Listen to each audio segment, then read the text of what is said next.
wala siyang hindi pa siya naka-receive ng link.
Ilaw.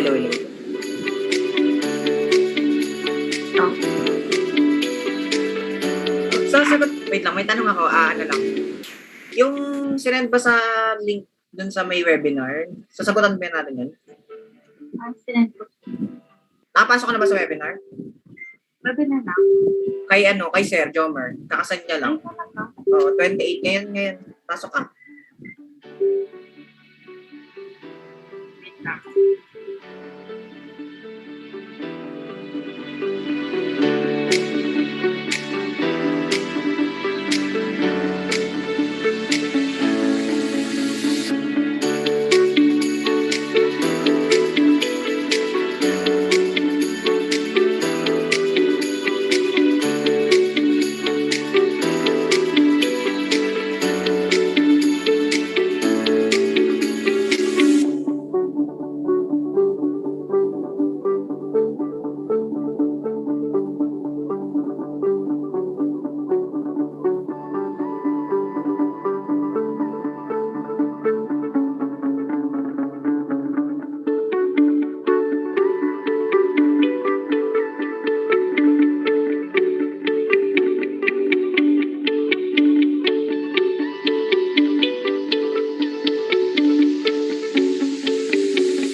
Hello, good evening, everyone. Request everybody to please settle down because we are about to start our webinar series. So again, in a few minutes, we will now start our webinar series. So may I request everybody to please settle down, right?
Let us have our invocation to be followed by the singing of the national anthem. For the Catholics, let's do the sign of the cross in the name of the Father, Son, and Holy Spirit.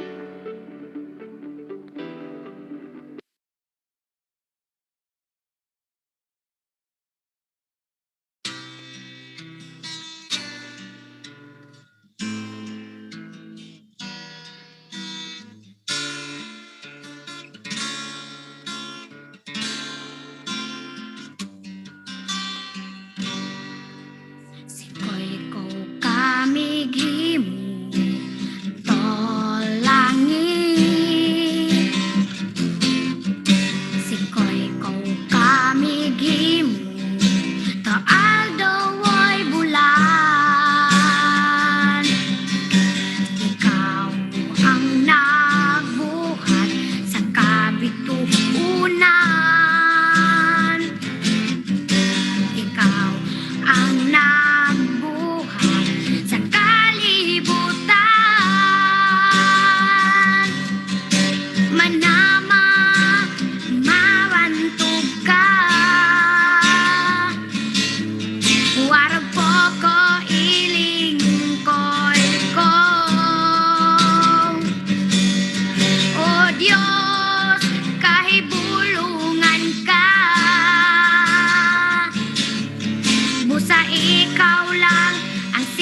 أعوذ بالله من الشيطان الرجيم بسم الله الرحمن الرحيم فقال ربكم ادعوني أستجب لكم آمين يا رب العالمين الحمد لله رب العالمين الرحمن الرحيم مالك يوم الدين إياك نعبد وإياك نستعين اهدنا الصراط المستقيم صراط الذين أنعمت عليهم غير المغضوب عليهم ولا الضالين آمين اللهم اجمع شامل المسلمين والكريستيان والأمة في مدينة دافاو وسلم دائما مجتمعنا هذا بالسلم والأمن والتقدم في بلدنا هذا آمين يا رب العالمين ربنا لا تزغ قلوبنا بعد إذ هديتنا وهب لنا من لدنك رحمة إنك أنت الوهاب ربنا إنك أنت الوهاب ربنا آتنا في الدنيا حسنة وفي الآخرة حسنة وقنا عذاب النار وصلى الله على خير خلقه سيدنا محمد وعلى آله وصحبه وسلم سبحان ربك رب العزة عما يصفون وسلام على المرسلين والحمد لله رب العالمين آمين يا رب العالمين.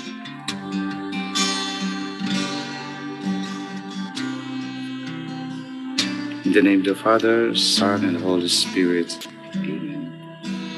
Our most gracious Heavenly Father, we come to you today to praise and worship you and give you thanks for all the things you continue to provide for ourselves and our families. Father, we humbly ask for forgiveness for all the times we have offended you, when we forget to acknowledge your presence in the image of our brothers and sisters, and for moments we fail to be good stewards of the blessings you have given us. Continue to guide and protect each one of us, Lord, that we may always walk in the light of your everlasting love and mercy. Grant us, Father, with your comfort in times of distress and with your strength in times of weakness. Bestow upon us your unending grace and healing, that we may in turn become instruments of gentleness and compassion to others. We ask all this in the name of your Son, our Lord Jesus Christ, with the prayer and the intercession of our Blessed Mother. Amen. Manama, mawantog ka. Warag po ko iling ko'y ko. O Diyos, kahibulungan ka. Busa ikaw lang ang simbahon ko. Busa ikaw lang ang alagaran ko.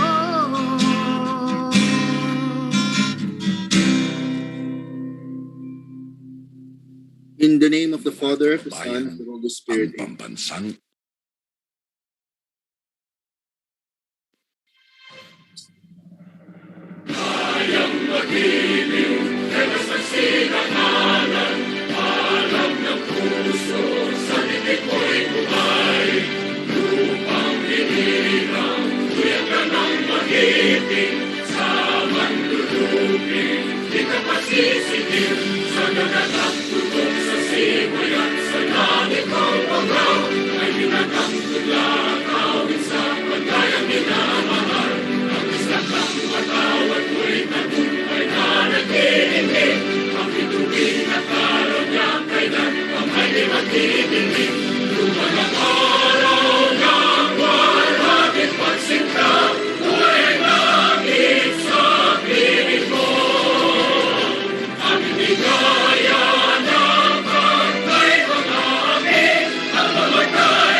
All right, so good evening, ladies and gentlemen, to my fellow engineers, to our electronics technicians, electronics engineers, professional electronics engineers, and of course, to our students, to the officers of the Institute of the Electronics Engineers of the Philippines, the officers of the local chapters, and our staff. No, welcome to our fire detection and alarm system webinar series. This is a 4-day series commencing today, no? So we are very fortunate to be here this evening.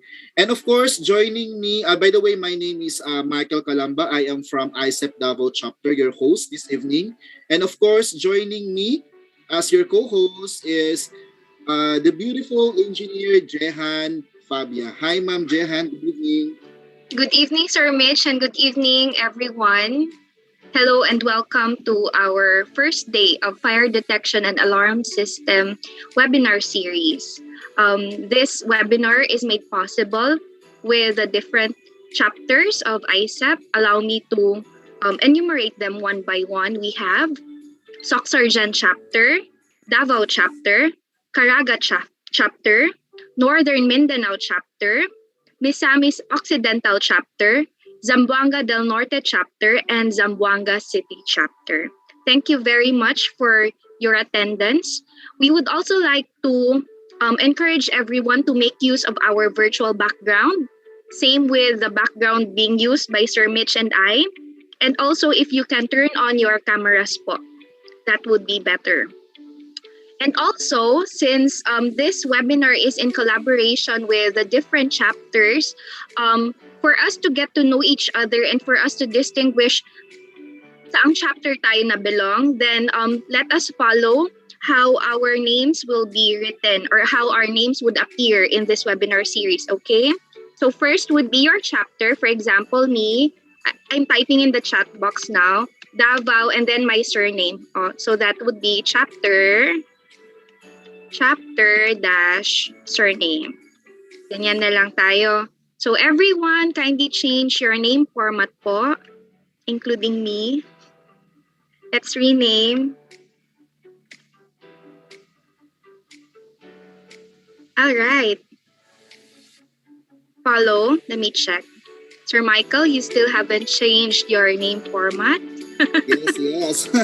I'm so sorry. So I'm about to change my name. So again, am I correct, Ma'am Jehan? It's the chapter followed by my last name. Am I correct?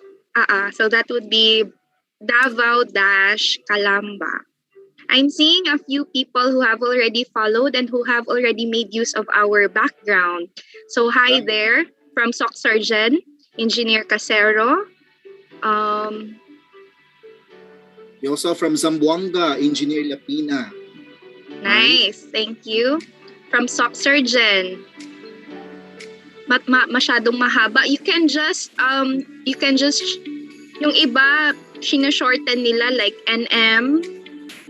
SOCS for SOCCSKSARGEN SOX. Zamboanga del Norte, you can make use of ZDL. Zamboanga City ZC. So para ma-read pa namin ang mga surname ninyo. Yes. Okay. And of course, also, Ma'am Jehan, we are joined by our dear aspiring electronics engineers, our dear students. So to Hello our dear there. Students, the format for your name, that's the school. It can be the acronym of the school, and then followed by your last name. For example, if you have here from University of Southeastern Philippines, so you can have USEP dash your surname, then followed by your first name. So that we can distinguish also if you are a student or you are an engineer, no, or a technician, no, or a member of our organization. So that would be for students, school, then surname. Yeah. Tama. And yes. Okay. I think so. I can see a lot now of our participants changing their background into our official event background, and of course changing their names to our format. Okay, so that is also for the purpose of easy checking of our attendance. Means of course we are required, you know, to check the attendance base also on Zoom. And of course, speaking of attendance, do not forget to click the link on the chat box for your attendance. This is the attendance form for FDAS for day 1, which was posted by Ma'am Jehan a while ago. So do not forget to click that so that it will be you will be marked present, no, for today's activity. Yeah, sir, may error ako. Our attendance link appears to be also our evaluation link for later. So for those who have access already, then nakita na nila yung content ng ating quiz later. So sige lang. We can't undo that already since it's in the chat box already. So I'm not gonna post it anymore. I'm not gonna repost the link yet because that will be the attendance link at the same time our evaluation link for later. So later na lang po after. Okay. Okay? So again, so you just wait, especially those who are requesting for the attendance link. So just wait for Ma'am Jehan to post it again so that we can, since medyo na ano siya na, so connected yung attendance link natin with the evaluation. Tama, Ma'am Jehan? Yes, sir. That is correct. So after na lang po ng talk ng ating speaker. Yeah. Okay. And of course, sabi nga as mentioned, aside from the attendance, you need also to check the chat box for the evaluation. Yun na nga, isang link na yun. Kasi your attendance will not be, no merit pong attendance natin if you will not take the evaluation. No? To ensure na nakinig po kayo this evening for our first topic. Now, speaking of the topic for our 4-day events, our first topic for today will be on the FDAS, or Fire Detection and Alarm System Fundamentals. Tomorrow, it will be on FDAS as an essential component of building fire and life safety. Then on day 3, meron po tayong FDAS Cause and Effect Matrix, Emergency Control Functions, and Design Discipline Coordination. And on our day 4, which would be on March 31, that will be Control System Engineering Design based for Automatic Clean Agent Fire Suppression System application. So, jump pack po ang ating 4-day na FDAS. So, I believe na paminsan-minsan lang kayo normally ng FDAS for a day, but is already for 4 days. I'm sure na marami kayong matututunan. So, hopefully, ahead of time, before 6, kayo, so that we can start at marami in the presentation. Lecturers or our speakers. So iba-iba pong speakers natin for today. Right? Okay. So I think everyone is excited already. So by the way, for our sabi nga ni Ma'am Jehan, for our etiquette, so please pakimute lang po always your microphone. We will let our speaker to have time for this evening. But if ever that there is a need for an interaction, so kung meron po kayo, use the chat box to answer some questions, or pwede po kayo mag-raise ng hand using the icon for the raise hand if ever you want to speak during the discussion or during the open forum. So questions will be entertained with madaming questions during the open forum. But if needed by the speaker for interaction, so please do participate. So we want active participation for our webinar. All right? So again, ladies and gentlemen, so let us now continue to the next part of our program. Berlin. Okay, so ladies and gentlemen, for the opening remarks, so please help me welcome our IECEP National Vice President for Education, Engineer Jomer Katipon. So a virtual clap po para kay Sir Jomer. Good evening po, Sir Jomer. Good evening, Michael. Good evening, everyone. So, to all the national officers who are present with us today, to our very dynamic president, of course, Michelle D. Lawas, to the local and foreign chapter officers, especially to the governors and the vice governor for education, to the officers of our various student chapters, to our distinguished guests, friends outside our profession, and most especially to our valued student members, magandang gabi po sa ating lahat. So I welcome everyone to, as mentioned by our moderator, to the very first technical webinar series of the Education and Student Affairs Committee. So this is the Fire Detection and Alarm System webinar series. This is done in celebration of the National Fire Prevention Month, and this is actually credited with 12 CPD points. So talagang ito po ay pinagandaan ng ating steering committee and our resource speakers And ito po ay isang dekalidad talaga, no, na webinar. So I would like to extend, no, my deepest gratitude to the resource speakers of this 4-day webinar series. So of course, for today, we will be having the FDAS fundamentals with Engineer Angelo N. Olermo. And then on March 29 rather, so we'll have the FDAS as an essential component of the building fire and life safety with Engineer Alan Sabado.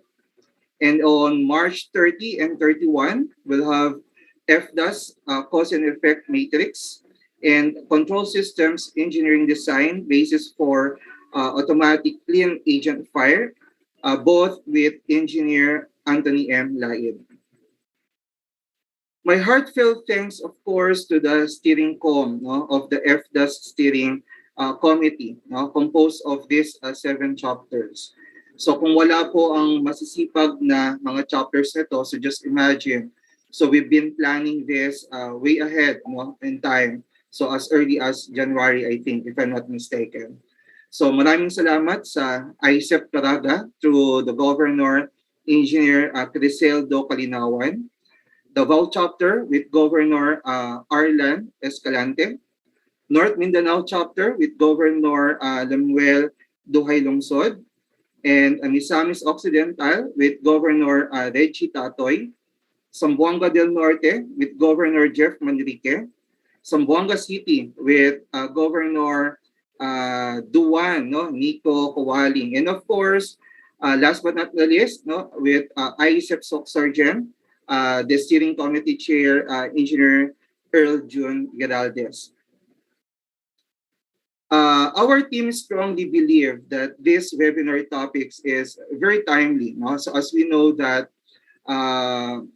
alarming fire incidences spike during the month of March. So that is why ito yung binigay ni Bureau of Fire Protection na month for the fire prevention month. So fire is one of the deadliest risks, actually, that all homeowners and businesses face. It is an unfortunate event of the fire.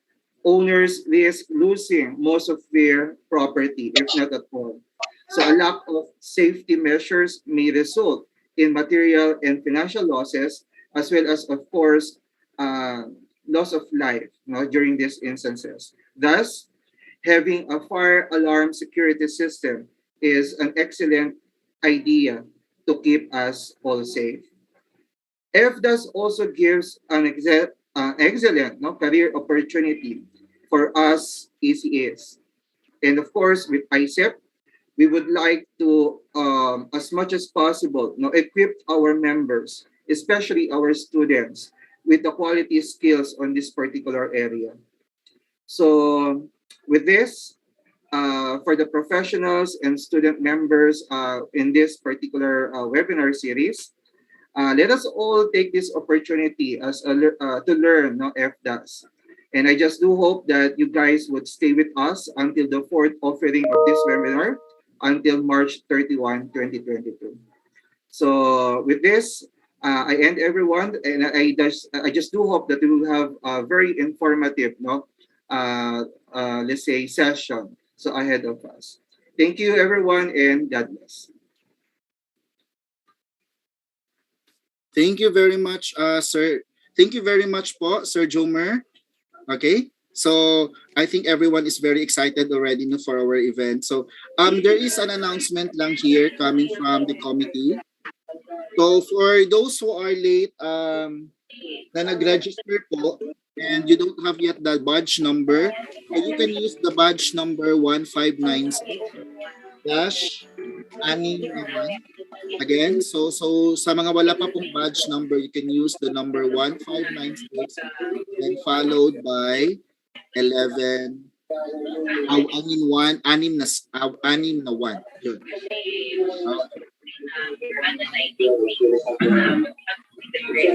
Okay, so again, for those who have just joined us this evening, so you can use our virtual background, no, our official virtual background. It is posted already here in our chat box, and please use our official format for our name. For our engineers, you use your chapter followed by your surname. Then for our students, you just use your school name or the acronym for your school, then followed by your surname or your last name. Okay, so I think we can now move on the next part of our uh, activity this evening.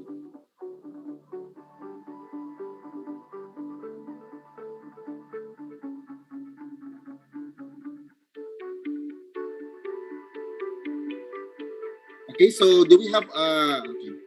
So later we will be joined by our dear president for our IECEP National, Dr. Michelle Dahuya Lawas. No? So she will be joining us. So of course, she will be giving us a message. But before that, no, so let's now introduce our speaker for this evening. So, okay. So to introduce our speaker for this evening, ladies and gentlemen, please help me welcome the governor of Zamboanga, Zamboanga del Norte chapter. We have Engineer Jeff Manrique. Sir Jeff, good evening. Good evening. Can you hear me, sir? Yes, sir. Loud and clear po. Okay. So, good evening, ladies and gentlemen. It is my distinct honor to introduce to you our first speaker for this 4-day FDAS webinar series.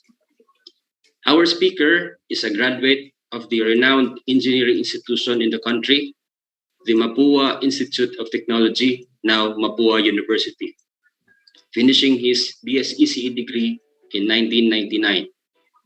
He obtained this license as an ECE the following year.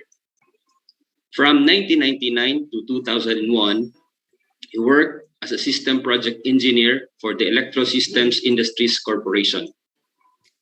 He gained more experience as he worked for another company, the Jones Lang LaSalle Philippines Incorporated, from 2001 to 2002.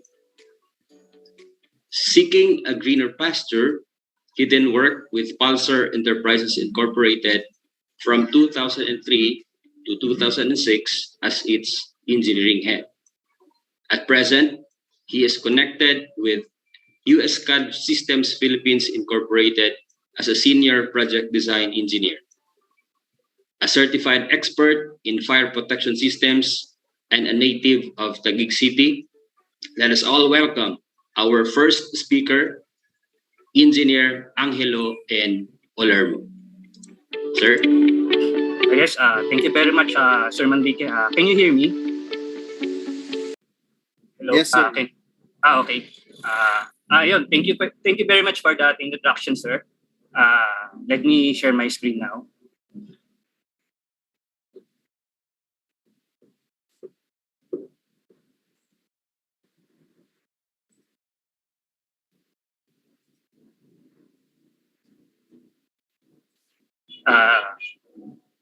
Can you see my screen now?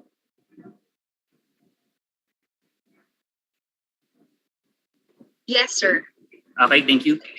Try to navigate it to the next page po. Baka, Okay. just to make sure. Next page. Ayan. Okay, okay na, sir. Alright. Okay, thank you very much again for that introduction. So my topic for this night is fire detection and alarm system, FDAS fundamentals. I will try to discuss basically to fully understand by most of the participants are students. I will do my best to explain regarding the fundamentals of the FDAS. Of course, my topics are overview, particularly in the components of the fire alarm and fire detection and alarm system. Okay. This is my background in FDAS. First, I was started as operator of the FDAS for a property management company of a high-rise building. Also, after that, I previously worked for an exclusive distributor company of an Edwards brand in the Philippines, wherein I supervise the installation, servicing, and maintenance of FDAS. I also conducted testing and commissioning of FDAS. And then I accomplished a factory certification for the installation, programming, and networking of EST3. And also I have working experience in the other products of Edwards, such as the EST3X, EST2, IO series, Fire Shield, and the Fireworks. Okay. Then currently, I'm working for a outsourcing company to provide a design and preparation of the submittals for the different suppliers of fire alarm system in the US. I do plan review in the preparation for the design of fire alarm system. And also, part of my work is to do the drawings, including the calculations, equipment specifications, and bill of materials. I also accomplished a fire alarm certification from the National Institute for Certification in Engineering, which is also known as NICEP at Guam, USA. Okay.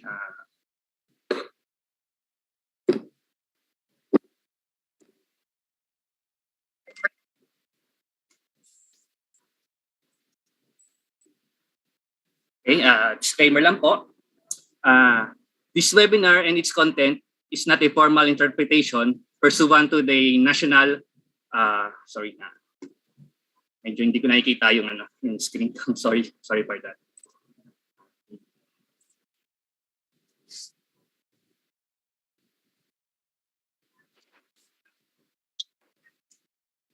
Okay, sorry for that. Okay, again,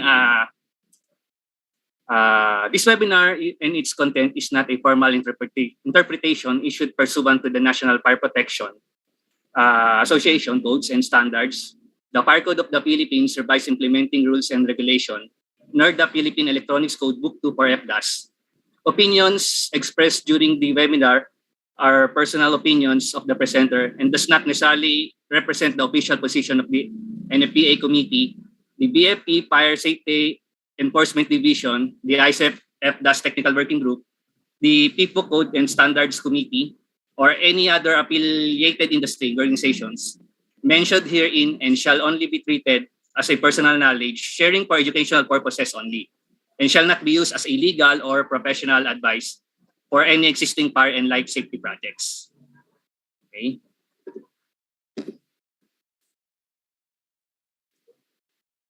Okay, the objectives of our webinar is to be aware for the purpose of fire detection and alarm system and the different signals and actions needed for each signal. Okay. Second, to be aware on the components of the fire detection and alarm system and its principles of operation. Okay, so my outline here is FDAS definition, purposes, and signals. Fire detection and alarm components. This is the outline of my topic for this night. Okay, so first of all, we will start. What is fire detection and alarm system? So I got the definition from our fire code, RA 9514, means a system that detects fire at the early stage and gives an alarm to alert the occupant so that appropriate action can be taken. So ano naman itong fire alarm? Any visual or audible signal produced by a device or system to warn the occupants of the building of firefighting elements for the presence of danger of fire. So ang tatandaan lang natin dito, pag sinasabing fire detection and alarm system, detection, and then at the same time to notify the occupant of a building. Yun lang po, fire detection and at the same time to notify the occupant. Okay? By definition naman sa NFPA 72, mas tinatawag siya na fire alarm system. Kasi dito sa atin sa Philippines, mas kilala ang fire detection and alarm system. So, by definition on the NFPA 72, a system or portion of a combination system that consists of components and circuits arranged to monitor and initiate the status of fire alarm or supervisory signal initiating devices and to initiate appropriate response to those signals. So, similar lang naman din ang definition niya sa ating fire code. Okay? Okay, what is the purpose of the FDAS? So, the purpose of the FDAS shall be primarily to provide notification of alarm or supervisory and trouble conditions to alert occupants, to summon aid, and to control emergency control functions. So, hindi ka lang nag-notify, at the same time, involved din dito yung mga emergency control functions natin. Yung mga interfacing sa ibang life safety equipment. Okay? And then, the FDAS industry are code and standard driven for the following reasons. Siyempre, to provide safety, to increase effectiveness, and siyempre, to increase its reliability. Yun po yung purpose ng ating FDAS, kung bakit nilalagyan ng isang occupancy or isang building. Okay? So kung nagbabasa tayo ng fire code or any standard books from NFPA, may ma-encounter tayong word na ganito, shall and should. So pag sinabing shall, indicates a mandatory requirement. And then itong should indicates a recommendation or that which is advised but not required. Okay?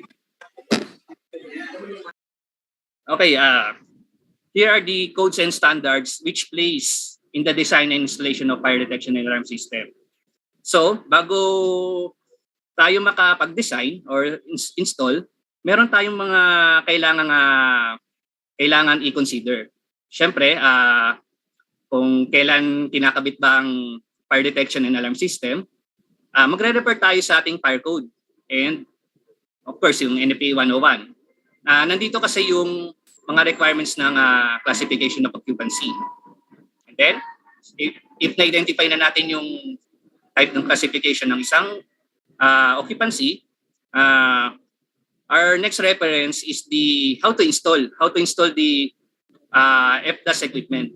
So, anong mga books ito? Ito yung book nating mga ECE, yung Philippine Electronics Code for FDAS, Book 2. And then yung international book na NFPA 72, yung National Fire Alarm and Signaling Code. And then, syempre, meron din tayong mga wiring requirements. Pumapasok dito yung mga requirements pagdating sa mga type ng wires and then yung mga conduit na needed. Dito na yung pumapasok yung Philippine Electrical Code and yung NFPA 70, yung National Electrical Code. So, itong fire code natin is a public document na downloadable to sa website ni DFP.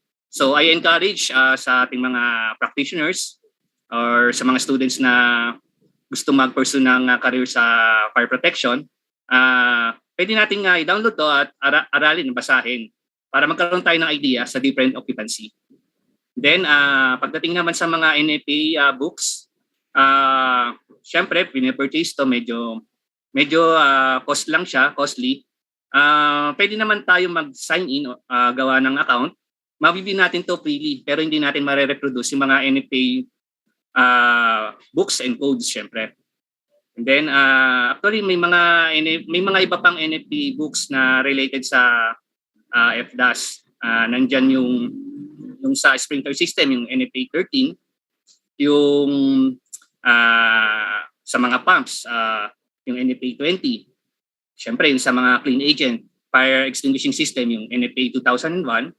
Tapos, yung sa mga HVAC, yung NFPA 90A. And of course, yung sumo-control natin, yung NFPA 92. Ito yung mga ibang NFPA books na kailangan nating magkaroon tayo ng reference para sa design ng FDAS.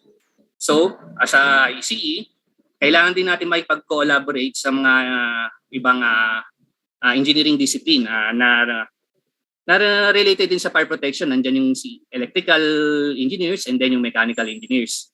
Para matutunan natin yung particularly yung operation ng mga mechanical equipment na related sa fire protection system. Okay, so bibigyan ko lang ng emphasis itong section sa ating fire code na fire detection and alarm communication system, if required by Division 8 through 20 of this chapter, shall be in accordance to NFA 72, Philippine Electronics Code, and Philippine Electrical Code.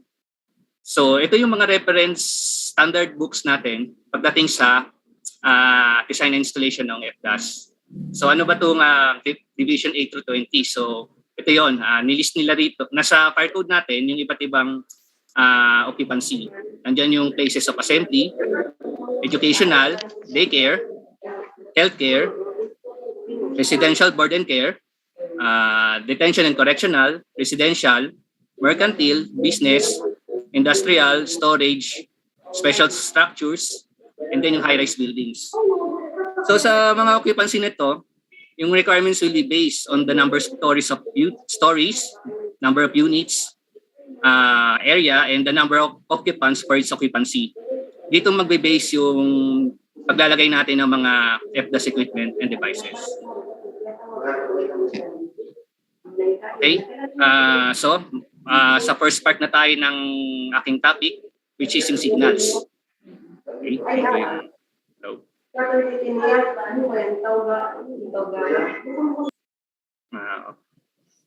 so sa signals tayo, by definition from NFA 72, it's an indication of a condition communicated by electrical, visible, visual, audible, wireless, or other means. So, yung signal is a condition. Ano ba itong mga condition na to? Is a situation, environmental state, or equipment state of a farm or signaling system. Okay, ito yung mga condition. Yung abnormal, or mas kilalang tawag na of normal, alarm, pre-alarm, supervisory, trouble, and normal. So ang importanteng signal na dapat na makikita natin sa isang fire alarm panel is itong alarm, supervisory, and trouble. So by definition again from NFA 72, alarm condition is an abnormal condition that poses an immediate threat to life, property, or mission. So ito na yung possible na may presence na ng fire sa isang area. So considered siya as alarm or na meron na siyang threat sa life, property, or other works or mission. And then, meron din tayong yung supervisory condition. It's an abnormal condition in connection with the supervision of other systems, processes, or equipment. May mga life safety equipment tayo na dapat supervise ng ating fire alarm system. Particularly yan yung sprinkler system. Kapag sprinkler ng isang occupancy, automatic, sabi na rin sa fire code natin na dapat monitored siya ng FDAS natin. And then yung pangatlong condition, itong trouble condition. An abnormal condition in a system due to fault. Dapat malaman din natin yung ating system, dapat nagre-report din siya ng fault kung meron po. Kung meron siyang open circuit, short circuit sa ating mga equipment. Okay, I have an example of control panel of a addressable. So makikita natin dito yung tatlong signal, yung alarm, supervisory, trouble. So for operation naman ito, it's usually select na lang natin for in case may supervisory na indication. Nandito sa baba, for alarm, supervisory, trouble.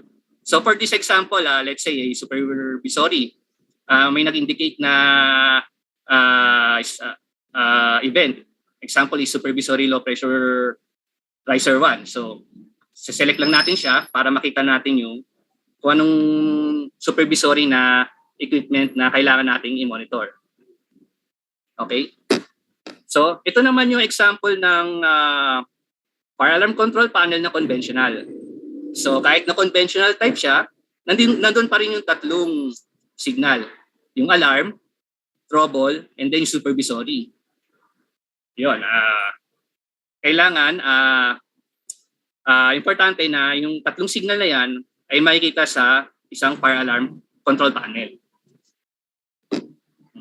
Gusto ko lang bigyan ng emphasis kung bakit kailangan hindi mawawala ang supervisory indication sa isang fire alarm panel. Particularly kapag meron tayong interfacing sa ibang life safety equipment.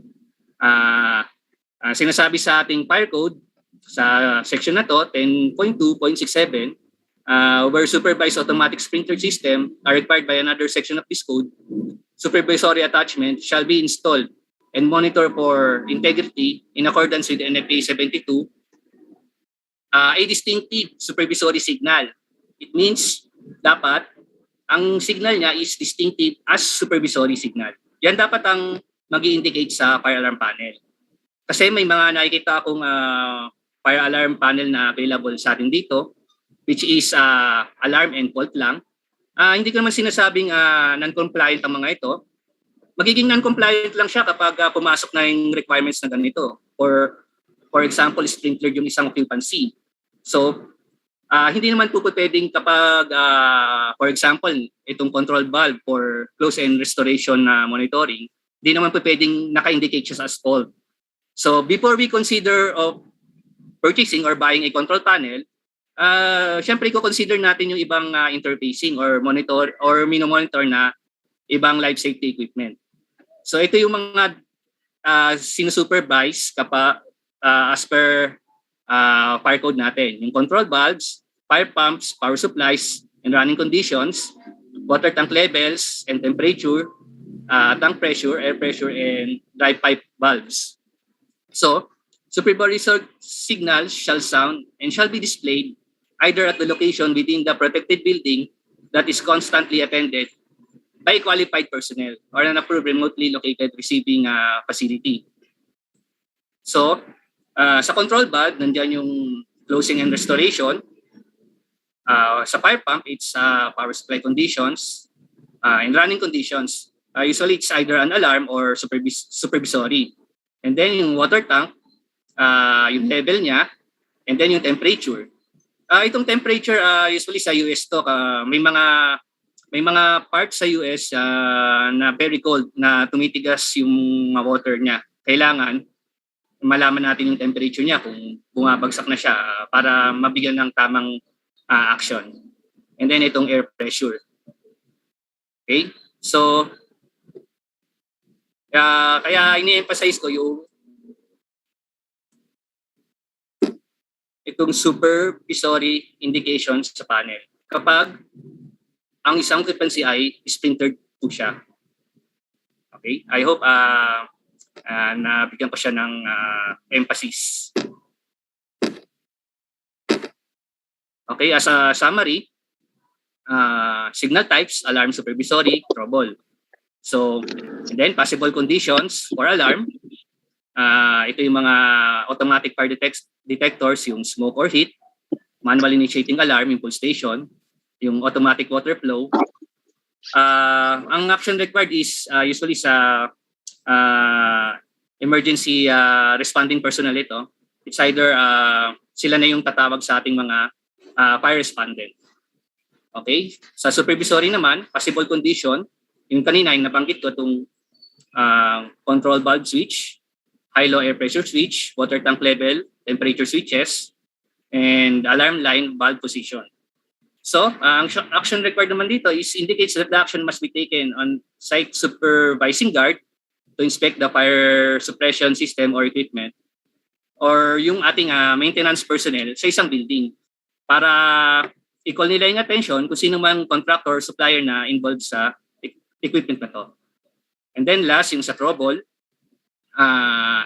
following conditions it may exist, pwedeng loss of primary power sa fire alarm panel or yung ating loss of secondary power, yung backup battery.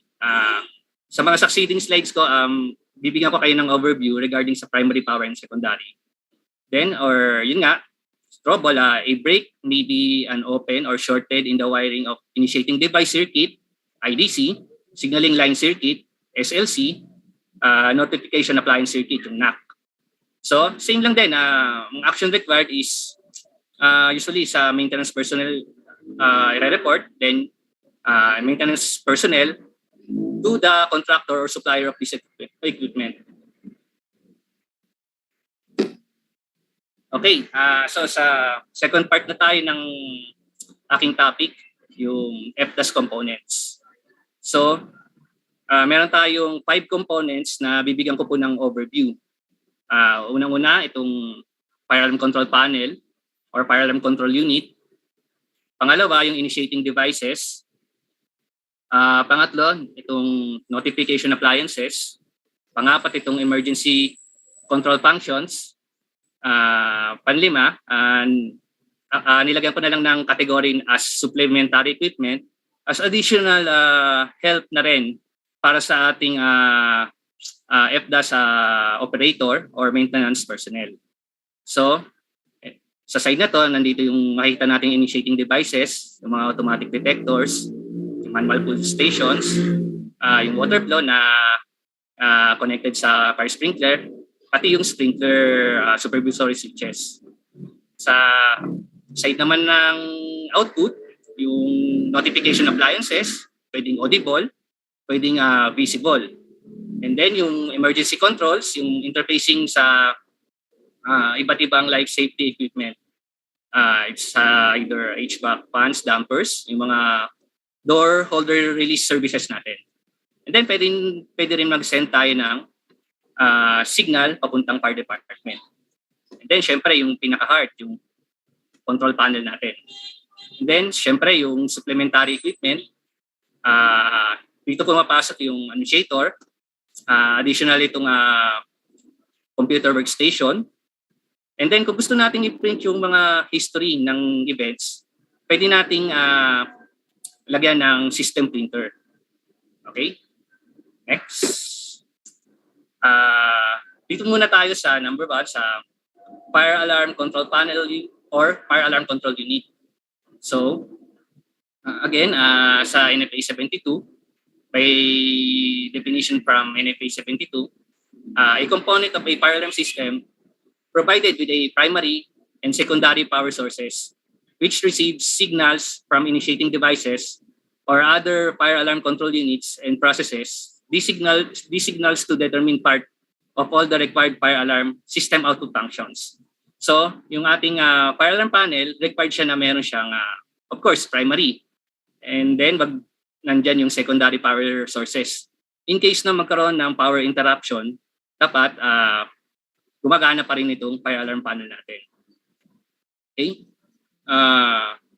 Sa section 10.3.5,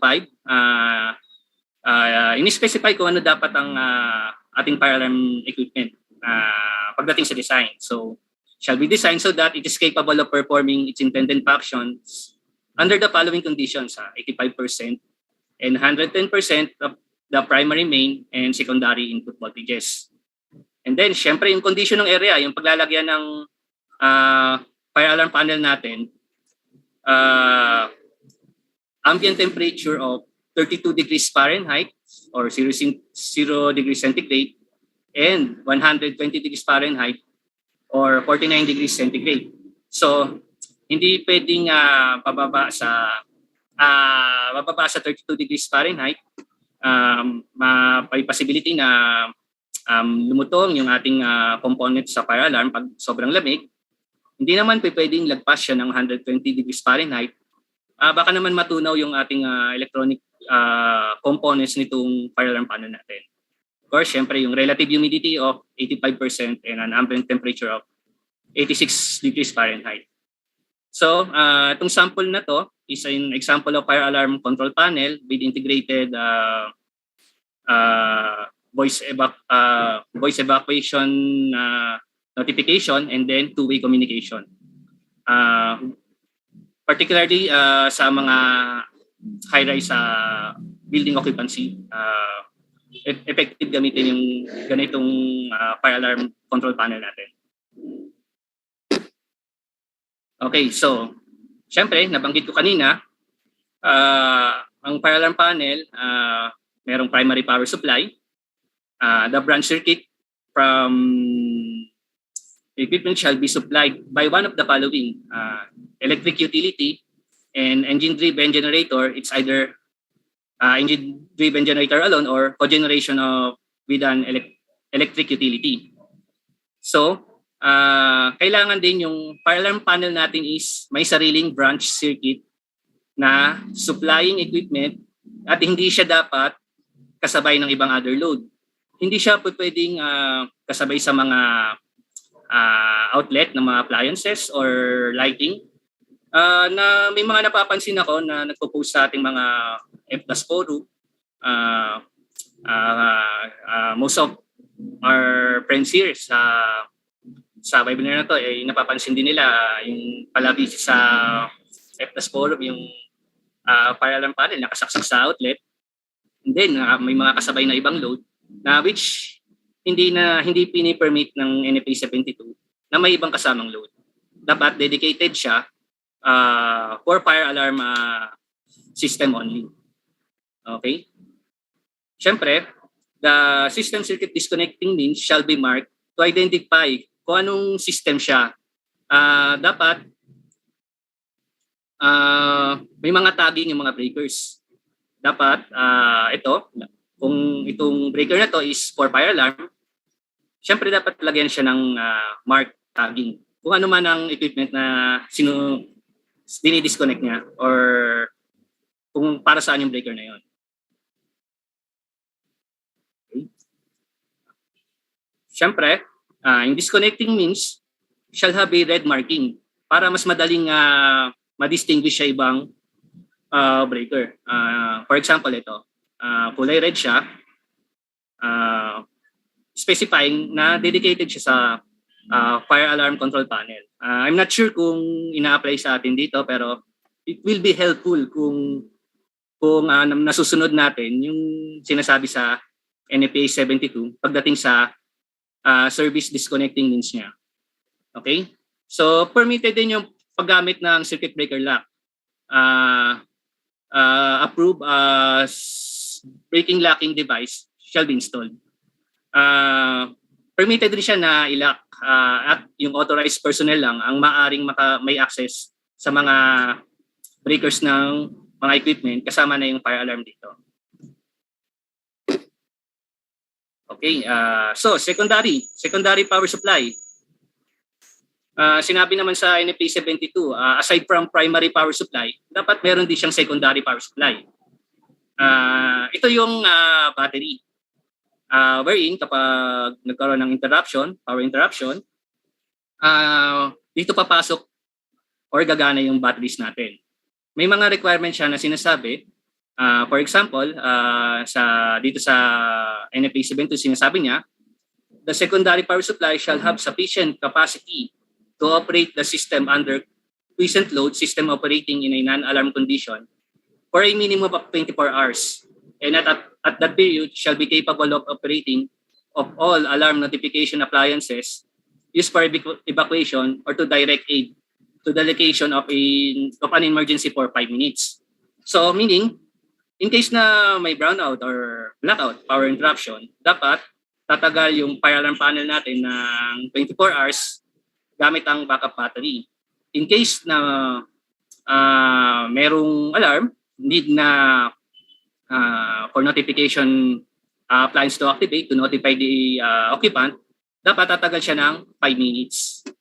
Okay? I hope sa mga installation natin dito, kapag tinitesting system, dapat kino-consider dito itong 24 hours standby and 5 minutes alarm output.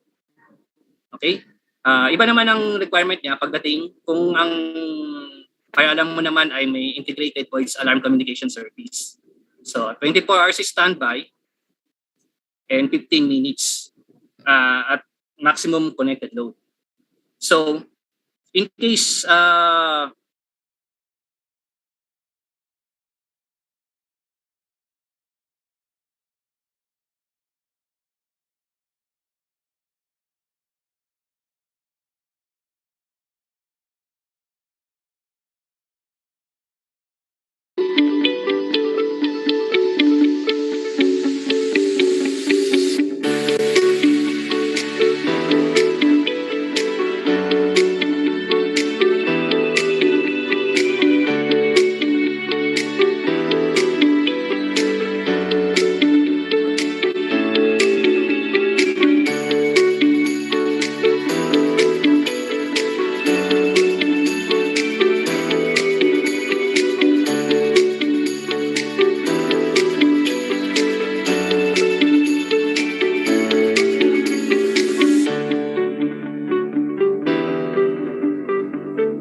so ladies and gentlemen, so let us just wait for a while while Angelo is reconnecting now. So let's just wait. So if you have some questions, again, you can raise your questions and type in the chat box. And those questions will be answered later during the open forum. Keep coming up with yung questions niya so we can address them later during the open forum. And again, just some few reminders, no? So for your attendance, so just wait lang, Mark. I will be posting our attendance. So, antayin lang po natin ha. So once nandun na po yung attendance, just register again. Then later is anahin natin. Later is we will also be having our evaluation. So be attentive for our webinar since we will be having our evaluation after the event.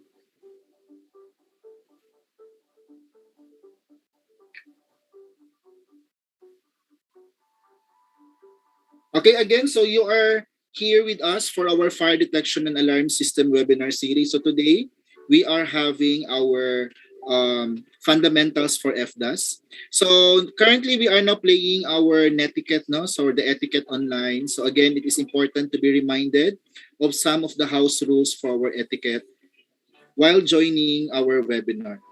So again, you are participating since again questions later will be coming from the presentation of Sir Angelo. So for our evaluation. And please silence your phones when not in use. No, it's okay lang kasi everyone is muted naman while we are while Sir Angelo is discussing. Okay, as I mentioned, so mute yourself when not speaking to avoid distractions. So later during the open forum, you are allowed to talk naman. So make sure lang just to raise your hand to be acknowledged. So again, when asking questions, especially be respectful po. So you raise your hands or wait for the acknowledgement of the speaker when you have queries or clarifications. Okay, so just stay seated and stay present. So take an opportunity to learn. So this is a good opportunity for you to learn about FDAS and enjoy learning, guys. No? So evaluation, the purpose of evaluation is of course to determine your level of knowledge and skills acquired for the webinar this evening, especially on the FDAS fundamentals. Okay.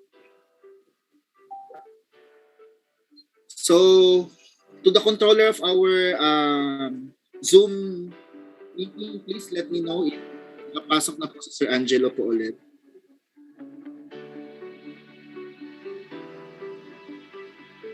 So again, I welcome everyone, no, especially from our IECEP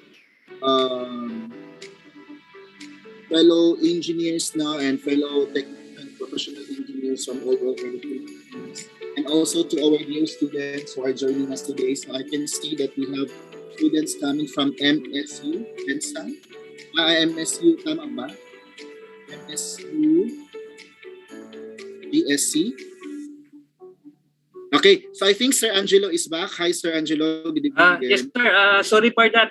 Yun nga yung binabanggit ko sa pagka-alas 6, nadi-disconnect ang Converge or 7 o'clock here in our house. I don't know kung bakit. So, no worries po, Sir Angelo. You may proceed na po with your topic. Thank you. Okay, let's continue na lang. Okay na, sir? I-continue ko na lang.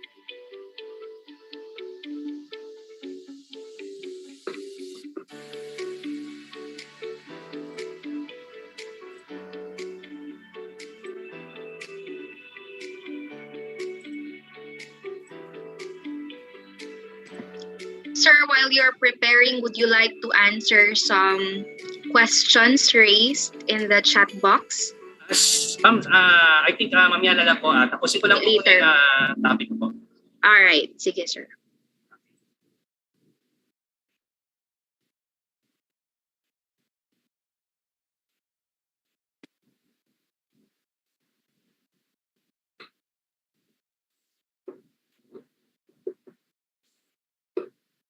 Sabat. Okay, kita na po ba, ma'am sensors? Yes, sir. Okay, continue ko lang, sir. Ayun, in case na yung battery calculation natin is yung resulting capacity ng battery, gagamit po tayo ng battery cabinet. So, as a review, sinama ko na lang itong battery calculation. We can do battery calculation in 3 steps. Galing na rin ito sa NFPA. So, number 1 step, first, the total system standby current and total system alarm current is calculated. This is done multiplying the standby current and alarm current for each piece of equipment by the total quantity of each piece of equipment and adding them together. The result is the total amperes required in standby and alarm.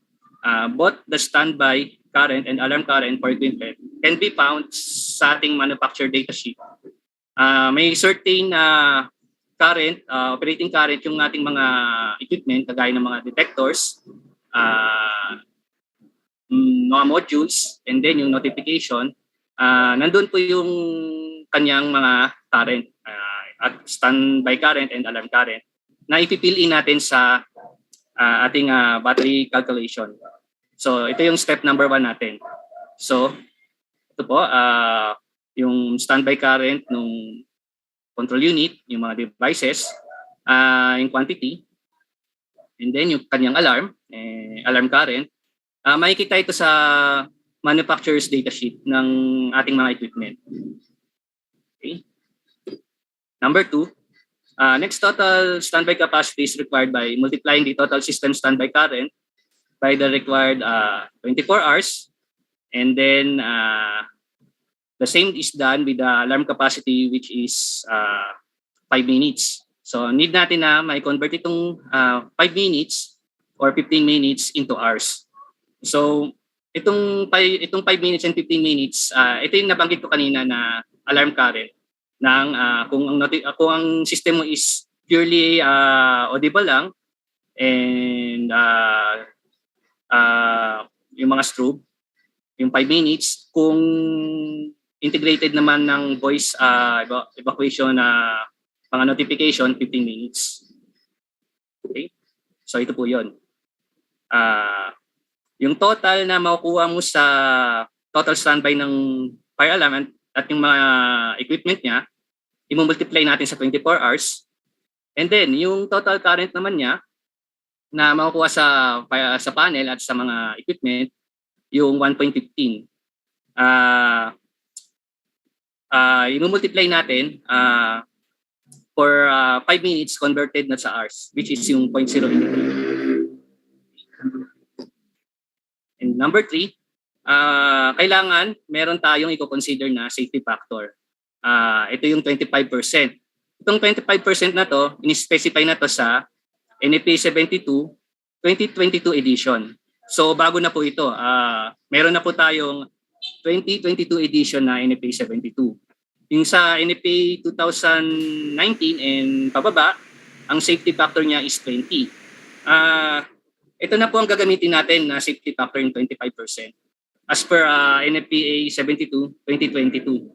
I know some of the PECs here ina-adapt na po itong 25% safety factor sa battery calculation natin. Okay. So ito po yun. I-add lang po yung alarm, total alarm and total standby and total alarm, and then multiply by a safety factor of 25%. Ito yung magiging resulting battery capacity natin. Ngayon, alamin natin kung ano yung mga available na rating ng mga battery na available para ma-satisfy itong resulting battery capacity na ito. Okay? So sa second part ng components ng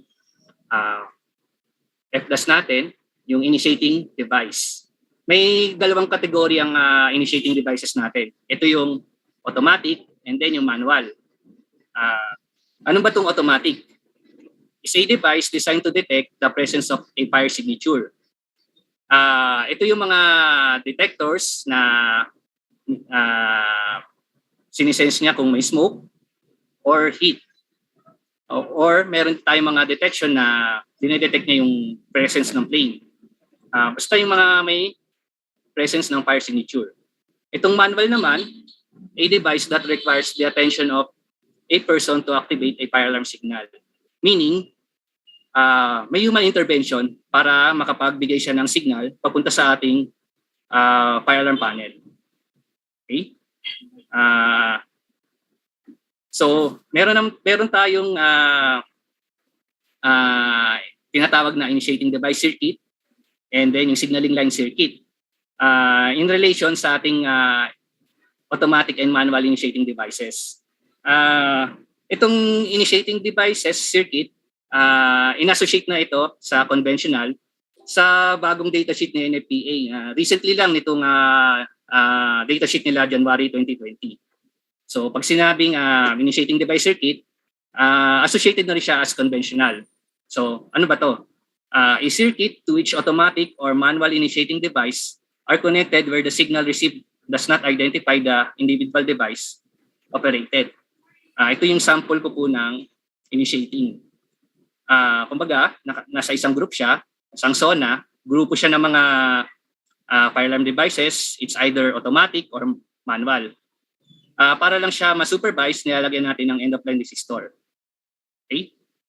So, ano naman tong signaling line circuit? It is also associated as addressable. Base na rin sa datasheet ni NFPA nitong January 2020. So, it's a circuit path between any combination of addressable appliances or devices circuit, interfaces, control units, or transmitters over which multiple system, input signals or output signals, or both are carried. So, ang addressable natin or SLC, intelligent siya. So, kapag, for example, itong detector na to, nag-alarm, may corresponding address siya, which is yung address na yun equivalent, pwede siyang i-program ng programmer na kung anong location niya. For example, kung office ito, kapag nag-alarm to, magre-register lang sa panel. Okay? Yung NAC naman, bibigyan ko kayo ng overview sa aking next slide. By the way pala, sa ating mga practitioners, don't be confused. Wag po kayo ma-confuse kapag sinabing automatic, wala pong kinalaman to kung addressable. Kasi ang misconception kasi kapag sinabing automatic ay addressable, pag sinabi namang manual ay conventional. So hindi po ganun po 'yon. Bali itong automatic and manual, ito po yung category niya kung paano nagpapadala ng signal yung isang device or equipment. It's either automatic or by human intervention. So itong conventional and addressable is a type lang po ito ng fire alarm, depende sa size at laki ng ating occupancy. Okay, I hope hindi po tayo malito, hindi natin ma-correlate si automatic sa addressable, and then yung manual, hindi naman natin dapat may i-correlate sa conventional. Okay? So to further compare, conventional fire alarm system consists of one or more zones, each having either manually operated devices or automatic detection devices, or combination of both.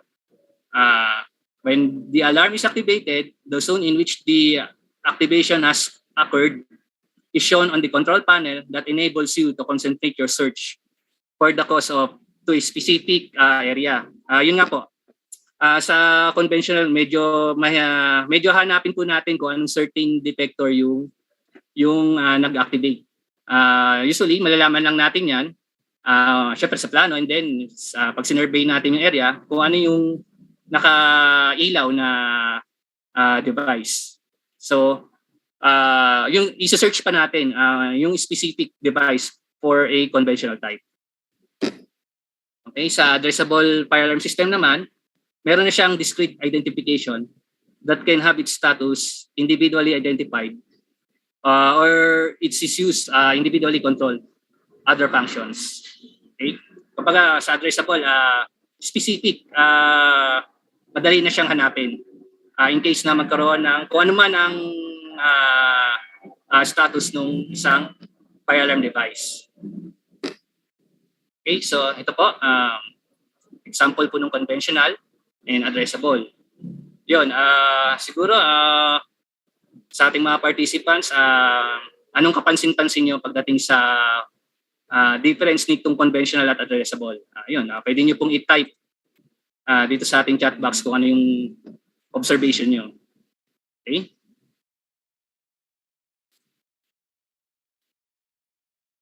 Yun, mukhang walang sumagot. Okay. So, ang observation natin dito sa conventional, makikita natin maraming wires na per zona siya. Wherein sa addressable, single loop lang siya na kada device is intelligent. Okay? Thank you sa answer, Sir or Ma'am Basbas of Adamson University. Okay? Sa addressable, may mga modules tayo na kayang ikarga itong mga notification appliance natin. And sa conventional, may separate terminal para sa, and then pagdating naman sa interfacing, limited lang din ang relay nitong conventional. So, if you're considering to use a conventional to a high-rise building, medyo mahirapan kayo, lalo na kung may mga ibang life safety equipment na kailangan i-interface. For example, nandyan yung sa ating pressurization fan, yung mga exhaust fan, yung mga IHU. So, sa conventional pa lang, talo na tayo. So, it's a careful study and analysis of the designer kung kailan siya gagamit ng conventional sa addressable. Okay, I hope malinaw po tayo dyan. Okay.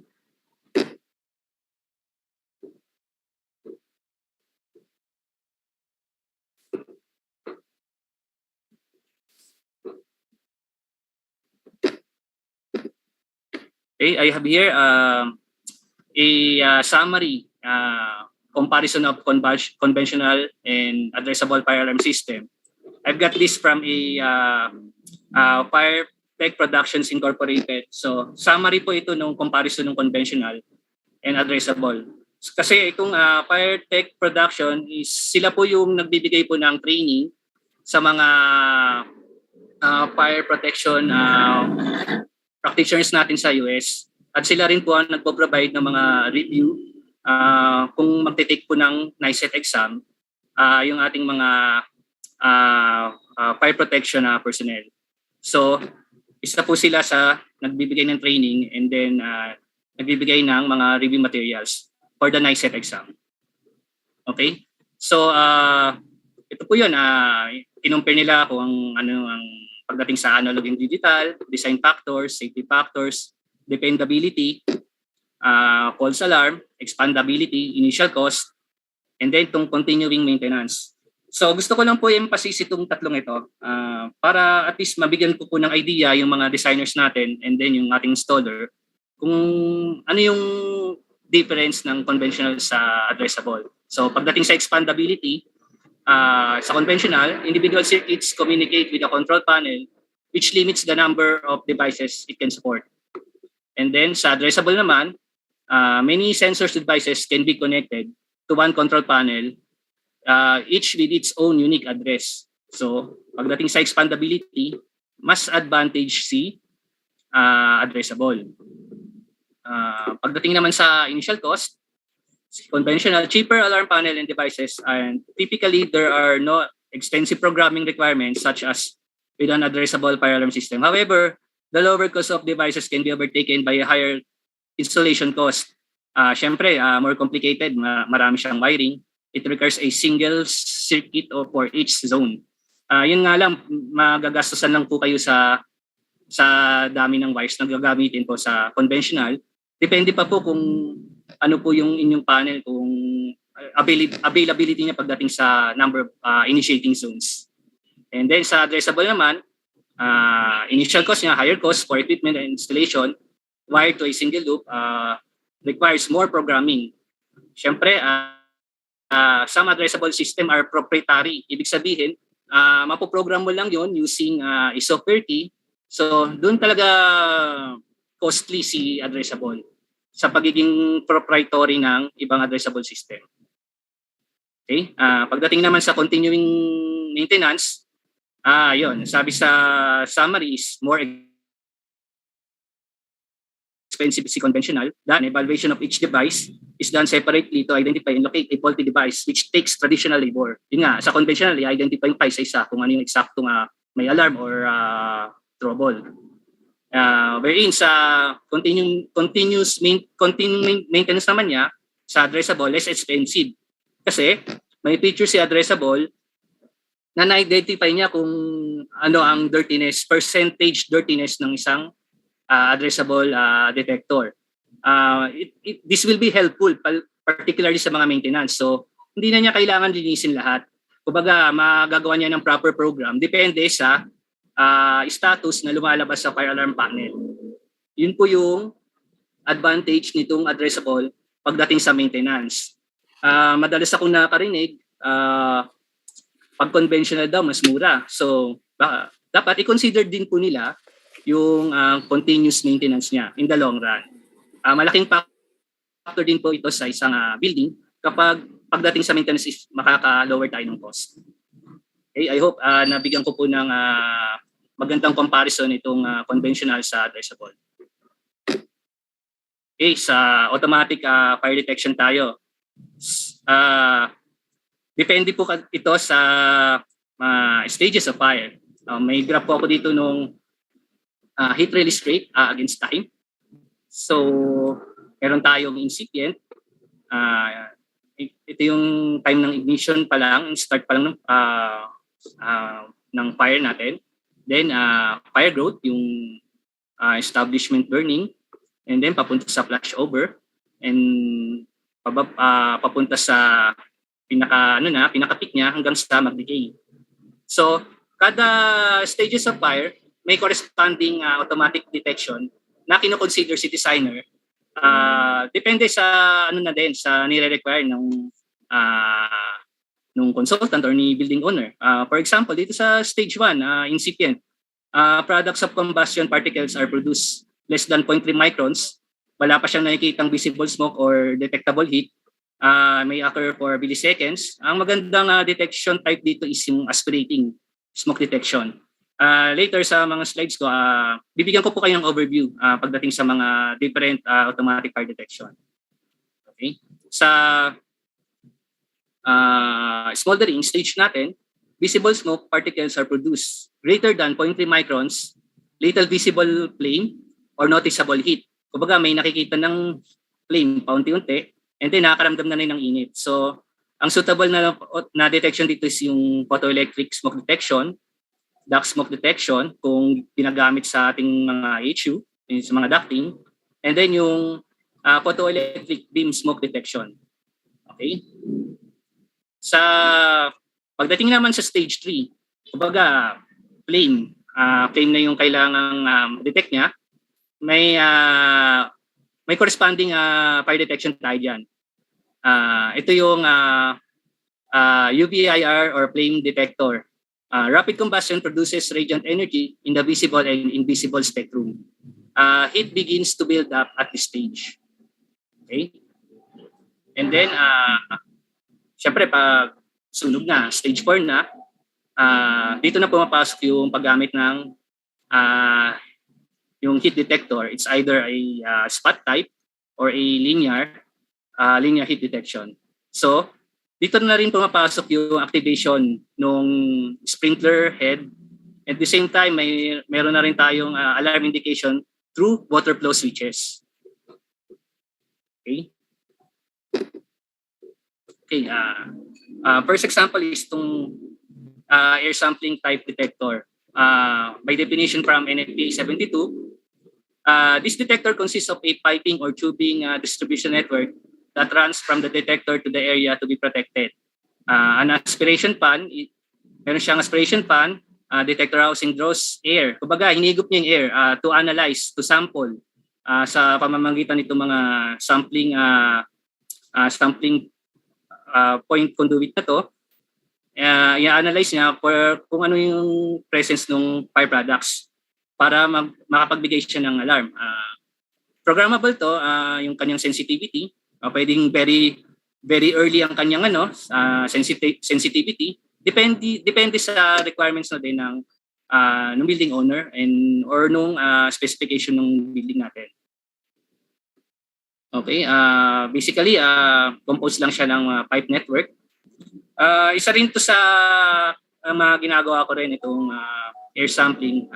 Ang importante sa pagde-design nito is dapat balance yung paglatag natin sa design pa lang yung ating network piping para less pag-install, less na yung may encounter na trouble at madali na po siyang i-troubleshoot. Makikita po, meron po akong ginagamit na software dito.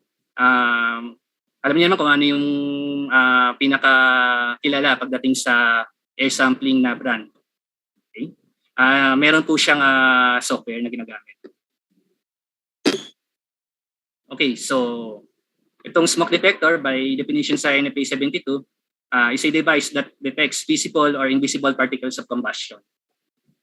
Okay? Meron po tayo iba't ibang klase ng smoke detector. Nandiyan yung photoelectric, smoke detector na nasa duct, projective beam. Okay? Si photoelectric uses the photoelectric light scattering principle. Basically sa mga spot type po ito. They contain a light source and a photosensitive device arranged so that light rays do not normally fall onto the photosensitive device. When smoke particles enter the light path, light strikes the particles and it's scattered onto the photosensitive device, causing the detector to respond.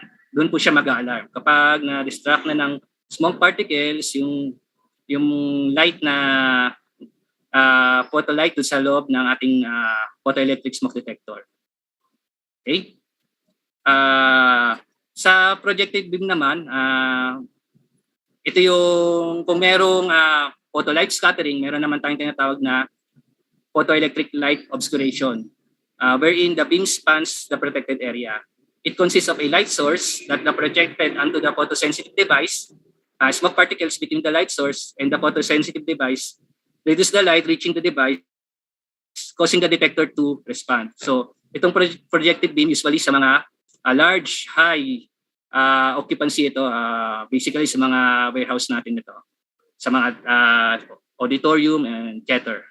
Okay? Itong duct smoke detector naman, this type of smoke detector detects smoke primarily for the purpose of controlling the spread of smoke sa ating HVAC system. Okay? Ito po ang aking sample.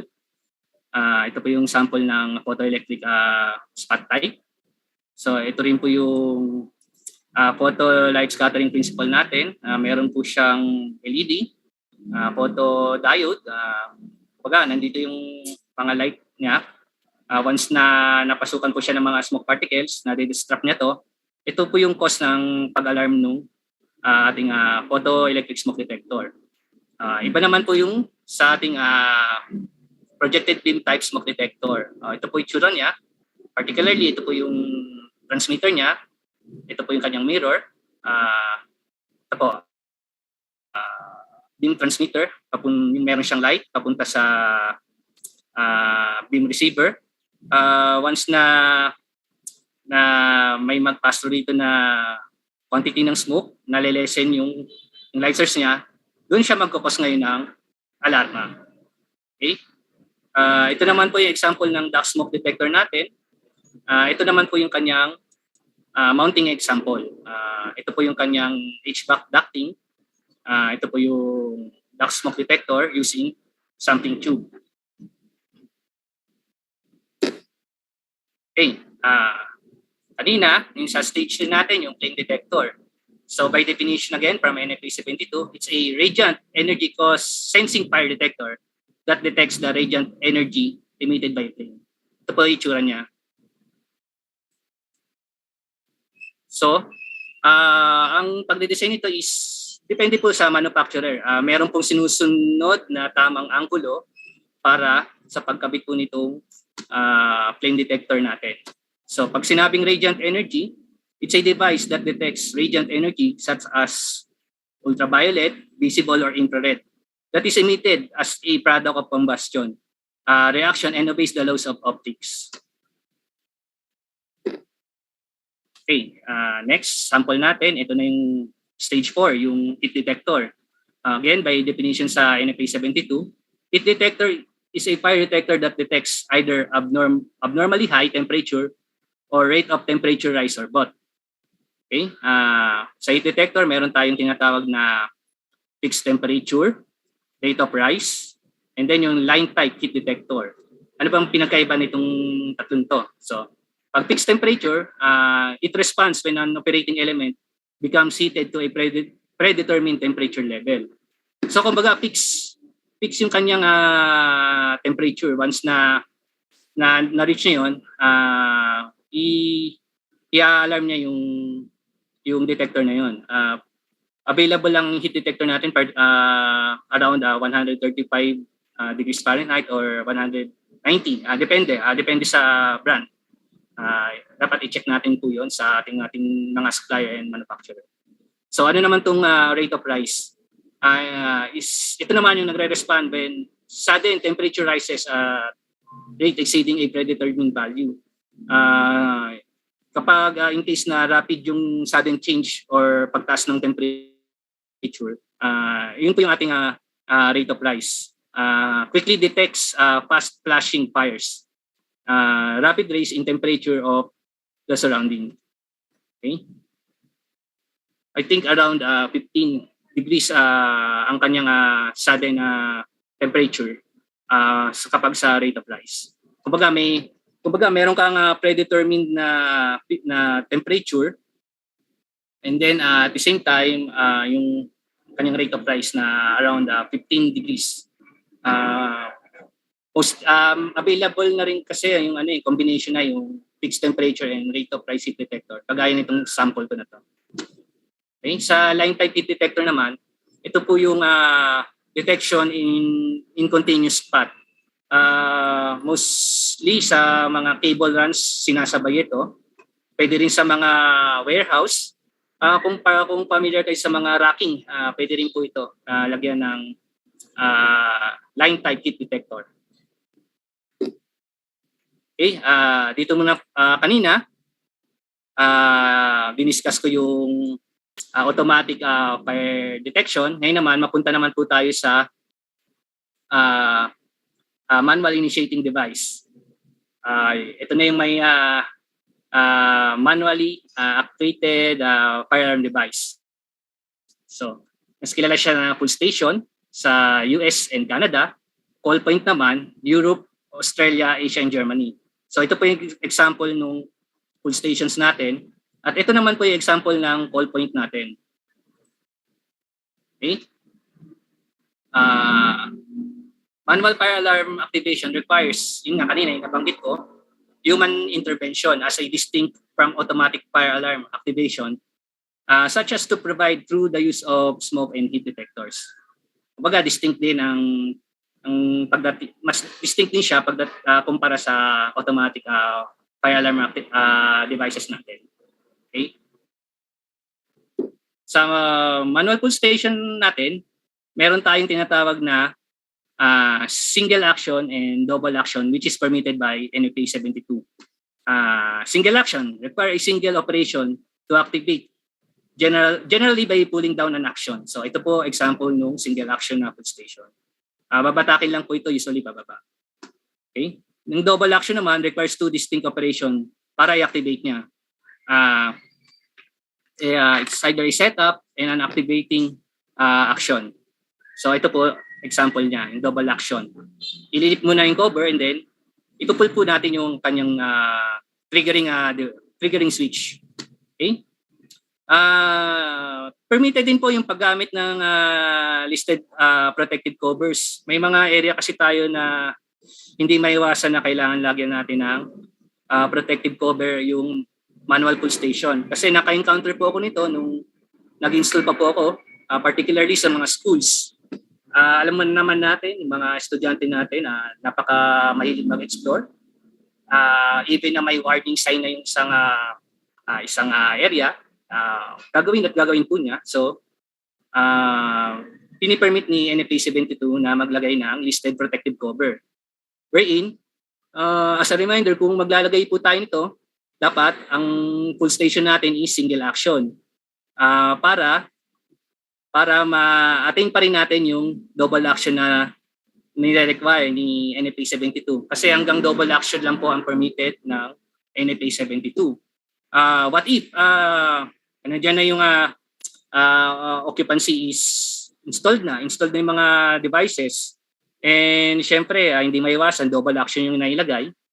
Depende na lang po, ipapa-approve na lang po natin sa IHJ kung i-allowed po nila yung double action na pull station ilagyan ng protective cover. Okay. Next, ito na yung pangatlo na component, notification appliance.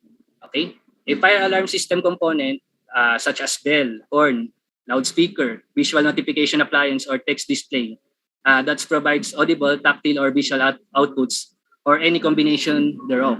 So ito po yung naririnig natin, and at the same time, nakikita po natin as warning to notify the occupant for a possible fire emergency.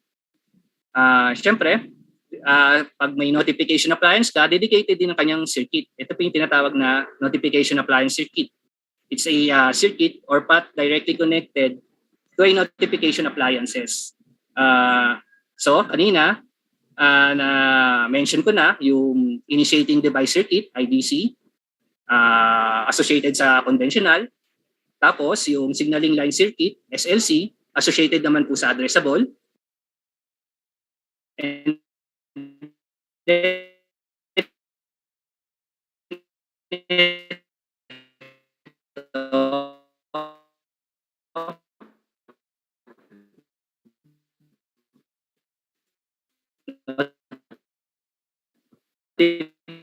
Sir, Shopee po.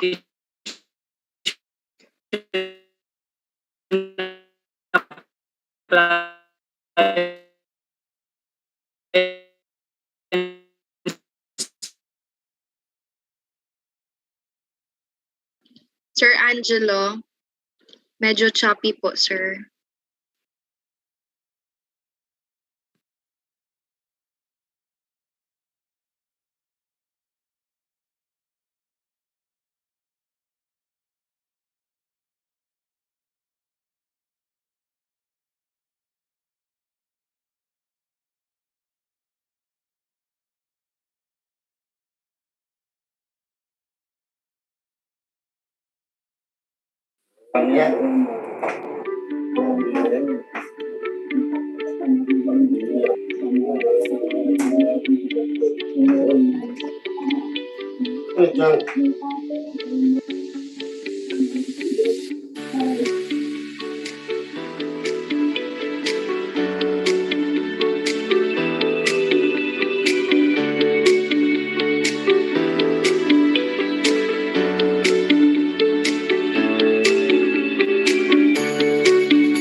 Once again, good evening.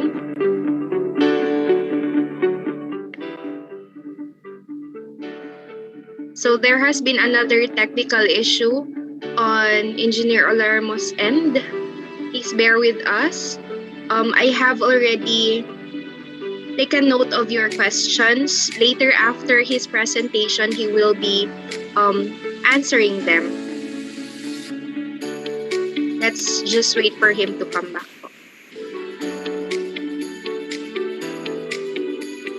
For me to be able to recognize, especially those who were typing their questions in the chat box, you might as well abbreviate your chapter or your school name so that I can see pa po your surname.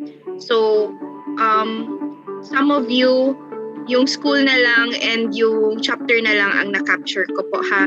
But your questions are already taken note of.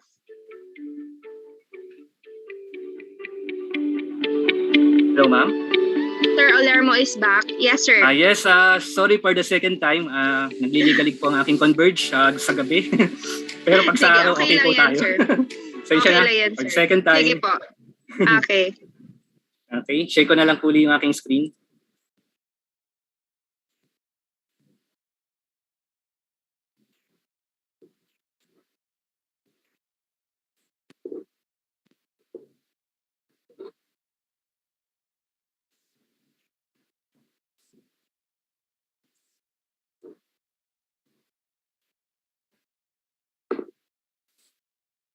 Okay, continue ko lang po ulit. Sorry for the second time. Si Converge, medyo nagliligalig. Okay, yun nga, continue ko lang po yung aking discussion. Most common are itong audible and visual notification appliance. Okay, klaro na po ako, ma'ams and sirs? Yes, sir. Loud and clear po. Okay, thank you, ma'am. Okay, so by definition from NFA 72, ito simple lang naman a notification appliance, yung itong audible notification appliance is to alert by the sense of hearing. Example po niyan, ito yung bell, horn, and speaker. Sometimes medyo similar lang yung itsura ng ating horn sa speaker. Okay, yun po yung ating audible notification appliance. Next is itong visual notification. By definition ba from NFA 72, ito simple lang din, that alerts by the sense of sight. Bagay nakikita natin. Example po niyan, itong strobe. Okay? So, of course, meron tayong combination na, yung combination ng audible and visual, yung horn strobe and speaker strobe. Yun nga, nabanggit ko kanina, almost similar na rin naman ang pagkakahawig ng mga to. Meron tayong wall-mounted and then itong ceiling-mounted. Ayun, gusto ko lang yan, i-emphasize din. Kapag wall-mounted yung ating notification, wag po nating i-install yan ng naka-ceiling. I think meron po ako na puntahan na particularly mall. Parang yung wall-mounted na yon, type na notification is minout nila as ceiling. Medyo magkakaroon po yan pagdating po sa output ng kanyang particularly sa visual. So, yun lang po. Emphasize ko lang, kapag wall-mounted yung ng ating notification appliance, dapat i-mount natin as wall. Hindi po natin gagamitin as ceiling. Okay? Yun lang po. Dapat gamitin po natin ng tama pagdating sa installation itong mga devices na to. Okay? Siyempre, meron po tayong tinatawag na distinct evacuation signal. Yung output po ng audible, siyempre, meron po yan. Dapat distinct din. Ito po yun. To meet the requirements of Section 10.10, the alarm audible signal pattern used to notify building occupants of the need to evacuate, leave the building, to relocate from one area to another shall be the standard alarm evacuation signal consisting of 3 pulse temporal pattern or yung tinatawag na temporal tree. Okay? The pattern shall be in accordance with figure 18.2.1. So ito po yun. Example ko po. On, phase lasting for 0.5 second, plus minus 10%. Yung second is off, phase lasting 0.5 second, plus minus percent for 3 successive on periods. So ito po yun. On, off, 3 succeeding. And then sa off phase lasting for 1.5 seconds, 10%. Okay? Yun po yung ating temporal tree. So, kung magpa-purchase tayo ng audible device, see to it na capable yun, yung audible device na yun, for a temporal tree na nire-required ng ating NFA 72. Okay? So, yung use ng bell, pwede rin naman po. May mga single stroke bell tayo or chime na may temporal tree pattern. meron pong available na ganyan. Particularly, yung mga UL grant, pwede rin siya for a T3 pattern nung kapag single stroke na bell. So ito po yung pattern niya. Okay? Sa ngayon, kung ang yung notification naman is speaker, ginagamitan ng voice message, i-incorporate po natin sa voice message. So, T3 pattern muna at the same time, followed by voice message. Okay? Meron po akong sample ng audible. I hope marinig niyo siya, yung temporal tree.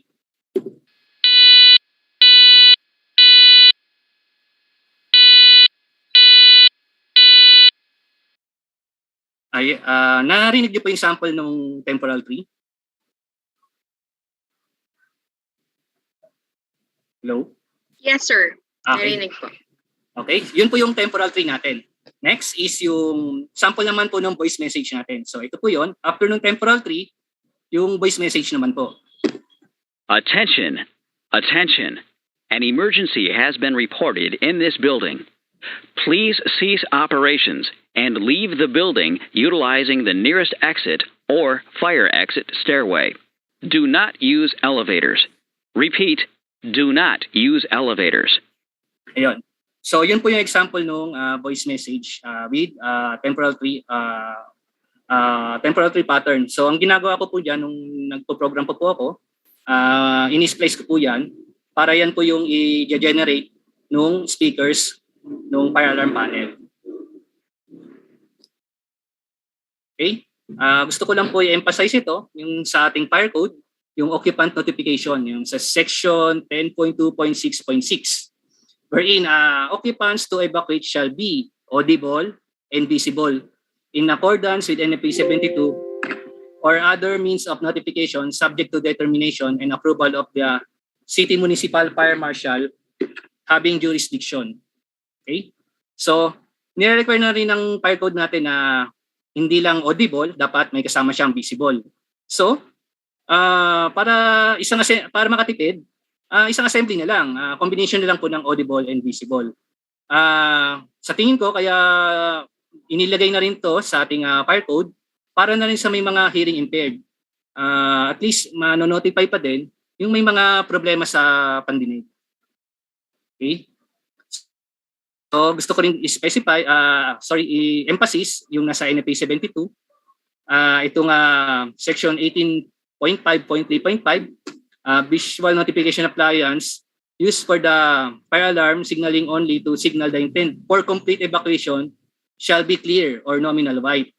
Yun, dapat pagdating sa strobe, kung ginagamit siya as complete evacuation, dapat yung color ng lens is clear or nominal white.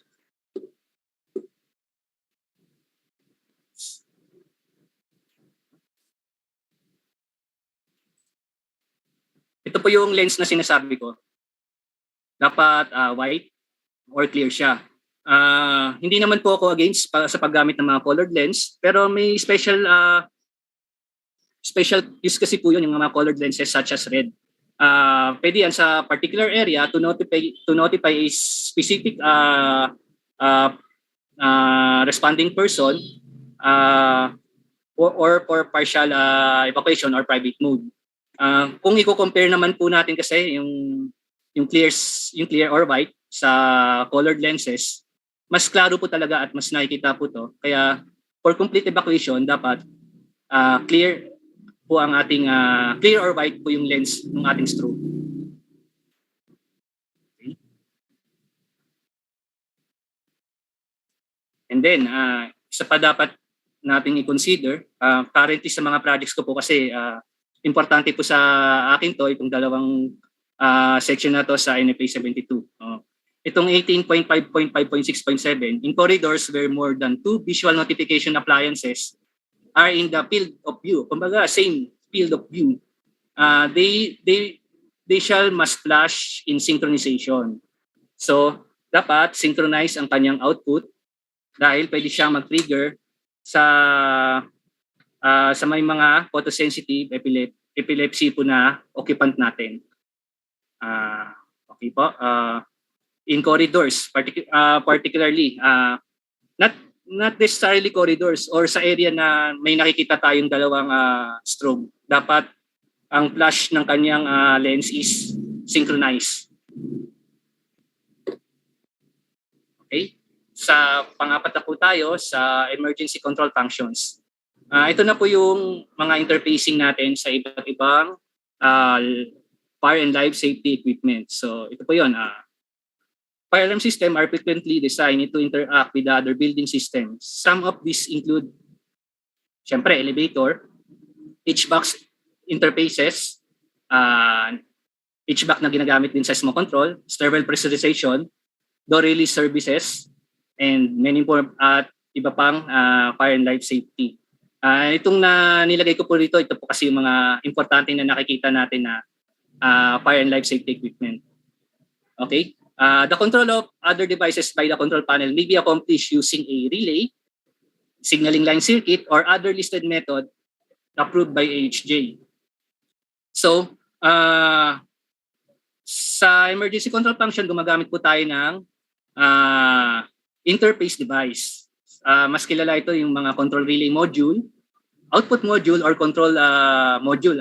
Depende na po sa brand kung anong pong tawag nila.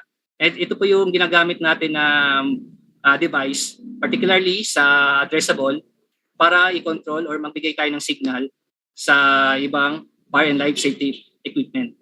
Okay? By definition sa NFPA 72, it's a listed fire alarm or signaling system component that directly interfaces with the system that operates the emergency control functions. Okay? So ito po yun. Example niya from NFPA 72. Ito po yung fire alarm control unit natin. Nandito po yung interface device or yung control output module na tinatawag. Ano naman po itong emergency control functions? So ito po yun yung ibang fire and life safety na equipment. So ito po, it's a building, a fire and emergency control elements or system that are initiated by the fire alarm and either increase the level of life safety for occupants or control the spread of the harmful effects of fire or other dangerous products. Yun po yun. It's either an elevator, HVAC, or sterile pressurization or door releasing services. Okay? Okay, syempre, bigyan ko lang po kayo ng overview sa iba't ibang emergency controls natin. Yung mga ibang fire life safety equipment na interfacing. Example, itong elevator phase 1 emergency recall. Okay. The following, sa phase 1 emergency recall, obligado tayo na meron tayong separate outputs for the building fire alarm control unit or fire alarm control unit to the elevator system shall be provided to implement a elevator phase 1 emergency recall. Designated level, alternate level, and yung pangatlo is elevator machine room or elevator machinery space, elevator control space, or elevator control room associated output. Ayun, gusto ko rin bigyan ng emphasis ito. Pagdating sa interfacing sa elevator, hindi po tayo magpo-provide ng isang interface device lang. At least 3 na sinasabi ng ating NFPA 72. Okay?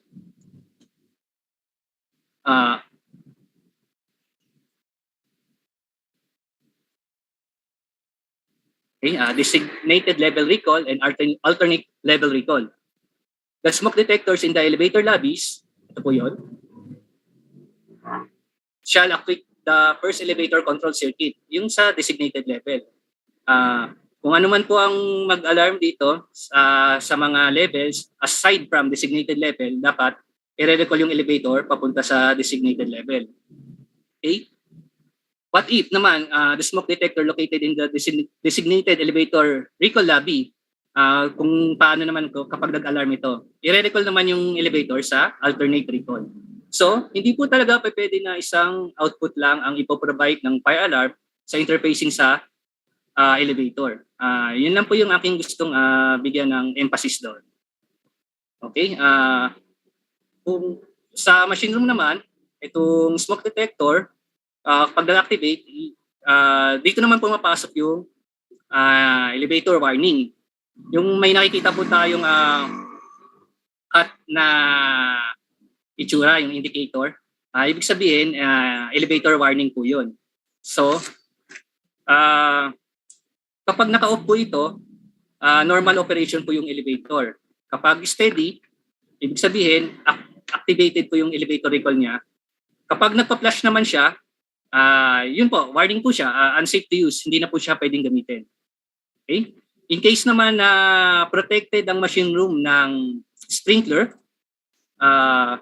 dapat meron tayong heat detector na ilalagay for elevator shutdown. Ang purpose po kasi nun, na para bago pumutok po itong sprinkler, dapat i-turn off na po ito elevator controller. Na wherein yung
Guys, so while waiting again for Sir Angelo, no, so we are again, Sir Angelo is explaining. So again, this our IECEP webinar series, fire detection and alarm system, is brought to you by the IECEP or the Institute of Electronics Engineers of the Philippines, in collaboration with the following SOCCSKSARGEN, Davao, CARAGA, well, from northern Mindanao, Misamis, Occidental, Zamboanga del Norte, and Zamboanga. So to refresh us, this webinar series is a 4-day webinar. So today we have our fire alarm and fire detection and alarm system fundamentals. So tomorrow, so hanggang hanggang March 31 ang ating event. Okay. So for tomorrow, the topic would be FDAS as an essential component of the building fire and life safety. So we have our speaker tomorrow, Engineer Alan Sabado. Then on the day 3, which is on March 30, it would be FDAS cause and effect matrix, emergency control functions, and design discipline coordination with Engineer Anthony Laid. And for the last day, on March 31, it is about control system engineering design, basis for automatic clean agent fire suppression system applications by Engineer Anthony Lain. Okay, so if you still have some questions, so just keep typing lang your questions on our chat box, and it is taken down, or Ma'am Jehan has taken down notes of your questions later now for your open forums. I guess Sir Angelo is back. Yes, sir. Sorry ulit, for the third time. No problem po, sir. Sige Okay, po, go ahead. i-continue ko na lang po ulit. Nagkakaproblema po yung internet connection ko. Siguro up ko na lang po yung aking video muna.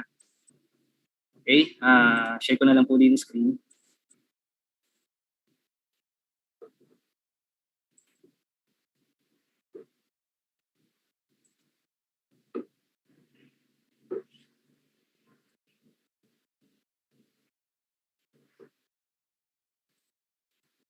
Okay, kita na po ba yung aking sample for the elevator phase 1 emergency recall?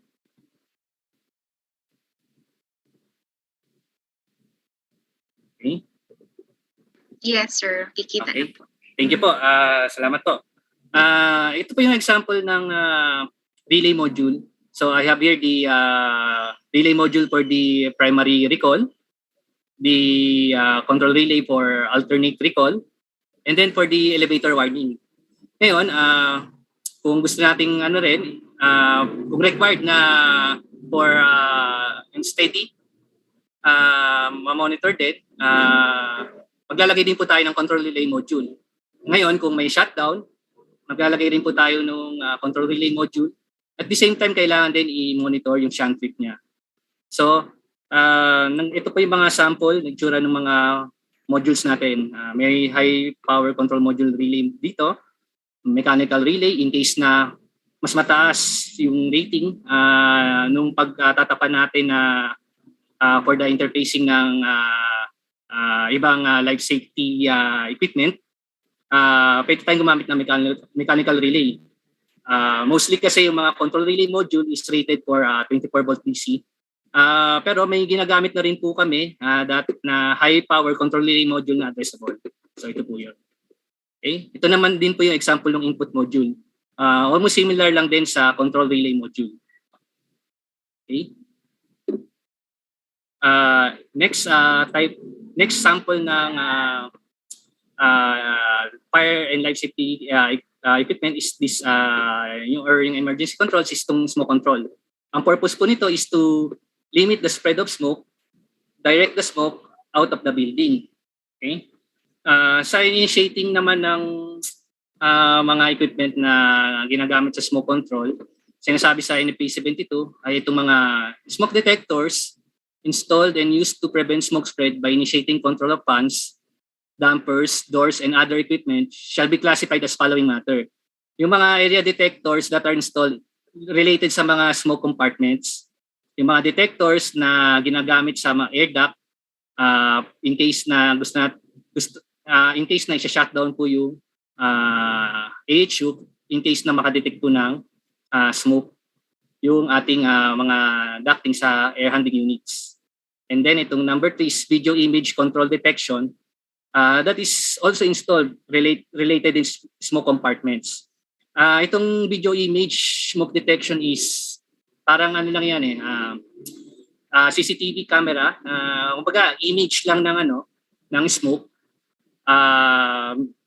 Makakapagbigay na siya ng alarm signal dun sa ating fire alarm control panel. Okay? Ito po naman yung air handling unit, yung HU na used to condition and circulate air as part of the HVAC system. Okay. A large metal box containing a blower, heating or cooling elements, filter racks or chambers, humidity and temperature control loops. Ito po itsura ng air handling unit natin. Okay. Yung placement po ng duct smoke detector sa supply, sa return, ang reference book naman ito is yung NFPA 90A. Ito po yung standard for the installation of air conditioning and ventilating system. So, may mga parameters po doon na kung kailan tayo maglalagay ng duct smoke detectors sa supply, which is yung airflow volume niya is around 2,000 cubic feet per minute. Kung sa return ducting naman, is around 15,000 cubic feet per minute. Okay? Ngayon, sa mga designer, dapat din tinitingnan din natin yung mechanical schedule, yung plano, particularly yung air handling, kung kailan natin dapat lagyan ng duct smoke detector, itong supply ducting or yung return ducting. Okay? Sterile pressurization pan. So, in case of fire in a high-rise building, a stair pressurization pan uses clean outside air to pressurize the air in stairwells. Yung pressurization is used to push back on smoke, keeping the smoke out of escape route. And then the pressurized air helps people escape the fire and firefighters battle the fire. So ito po yung nilagay kong sample. Meron kang, ito yung stair pressurization pan natin. Nagbibigay lang po siya ng positive pressure in case na magkaroon ng sunog sa area ito. Yung supply pan usually automatic off, creating a negative pressure, and then mag-on yung exhaust, magbubukas yung exhaust damper para ilabas niya yung smoke palabas ng building. Basically, yun po yung operation ng ating sterile pressurization fan with exhaust fan also. Okay? And then, meron din tayong tinatawag na fire or smoke damper. Fire damper is a passive fire protection product that closes when a rise in a temperature occurs within the air duct. Its thermal element melts to allow the damper to close. Pwede siyang, once na ma-reach yung temperature na yon, yung thermal element, matutunaw, in case na may fire na yon, isasara lang po niya to para maiwasan yung spread ng smoke. Pwede rin naman po kontrolin ito ng FDAS natin sa pamamagitan din ng mga control modules, control relay modules. In case ng fire, usually isasara niya po ang mga dampers to avoid the spread of smoke. Okay? And then itong door and shutter held open releases. Okay? Fire shutters are normally open on a normal condition and closes to act as a barrier in the event of fire to prevent spread of fire or smoke pa din. Ito po yung itsura niya. Basically bukas lang siya in case na may fire related sa area na yan, i-close lang po niya. Ibababa po siya para magsilbi lang siyang isa-shutter lang niya para hindi kumalat yung usok. Yung fire doors naman must be self-closing to ensure that the door closes to act as barrier also to stop smoke or fire from spreading. Use of electromagnet to hold open fire doors that will release or close in the event of fire. So ito po yung tsura ng fire electric door holder natin. I-release lang niya in case na yung smoke detector niya within that 3 feet from that door nag-activate, i-release niya para isara para hindi kumalat po. Yun din para maiwasan din ang pag-spread ng smoke. Okay? Sa last na equipment po tayo, yung supplementary equipment. Categorize ko na lang as supplementary equipment to. Okay? Textual and graphical visual appliances. Okay? Textual and graphical visual appliances shall be permitted to be used to signal information about fire or other emergency conditions or to direct intended responses to those conditions. Kumbaga, meron ka ng fire alarm panel, at the same time, additional tulong na rin po itong mga textual and graphical visual appliances para sa ating mga emergency responding personnel. Isang example po dito is itong annunciator, which represents a typical textual visual appliance. By definition from NFPA 72, a unit containing one or more indicator lamps, alphanumeric displays, or other equivalent means in which each indication provides status information about a circuit, condition, or location. So itong annunciator is parang mimic itsura lang ng fire alarm control panel natin. Para lang sa additional makakatulong sa pag-responde ng ating mga responding personnel. Okay? So, all required annunciation means shall be readily accessible to a responding personnel. So sa ating mga designer, dapat ma-identify natin kung ano yung tamang location para sa annunciator natin. Para sa responding personnel, particularly sa mga mga firefighters din natin. Okay? Ito po yung example. May mga example po dito. Yung common na nakikita natin, yung LED annunciator. Basically, LED lang siya na may mga floor description. Ayan. By the way, kung gagamit po tayo nito, sana yung LED, yung cover naman niya is dapat opinion ko lang po ito, dapat hindi kaparehas ng kulay ng LED indicator natin para madali siyang makita or distinct. In case na magkaroon ng indicator sa second turn na may fire, at least kitang-kita kahit medyo malayo. Kasi kung red yung niya, yung surface niya, pati red pa rin yung LED, for me parang mahirap makita, ma-visual.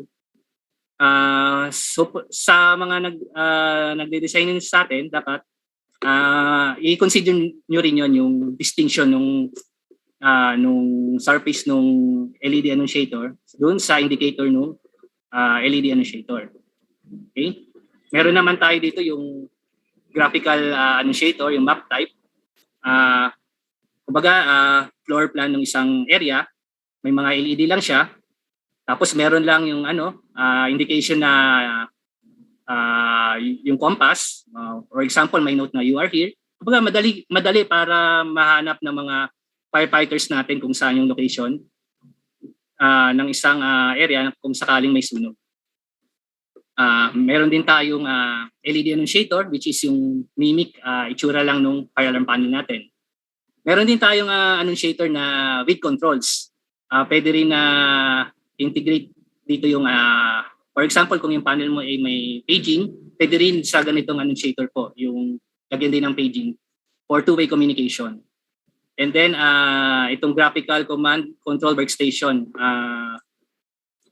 pwede rin po ito, nakakatulong din po ito. Bukod sa may fire alarm panel ka na, meron ka pang graphical command workstation. By the way, may mga graphical command control workstation tayo na listed for smoke control.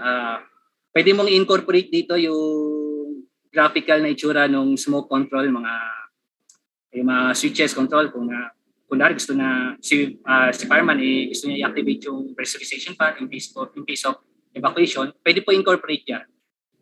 Parang hindi na rin nagkakalayo sa BMS na nag-incorporate tayo ng mga graphics for controls para additional monitoring and control na din sa ibang fire and life safety equipment na naka-interface sa fire alarm panel natin. Okay?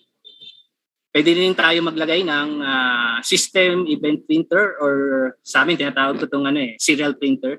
Pwedeng directa connected sa fire alarm panel via RS-232.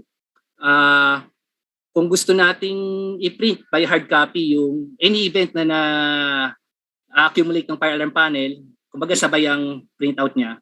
At kung sanay tayo na sa mga FDAS operator, kung nasanay na tumingin, kung kailangan nila ng record, pwede po nilang i-print. Okay? Pwede rin pong i-connect ang printer kung meron po tayong graphical command control workstation. Typically, ang fire alarm control panel natin nakapag-store naman yan ng number of history. Yung na-handle ko kasi around 1,000 event, first in, first out po. Okay? Ito na-neglect kasi ito ng sa command center din or sa building, paggamit ng documentation cabinet. Ito po nilagay na rin ni NFPA 72 ang paglalagay ng system record document cabinet. Ano bang purpose po nito? With every new system, a documentation cabinet shall be installed at the system control unit or at another approved location at the protected premises. So, pwedeng malapit sa panel or or within sa location ng fire alarm panel.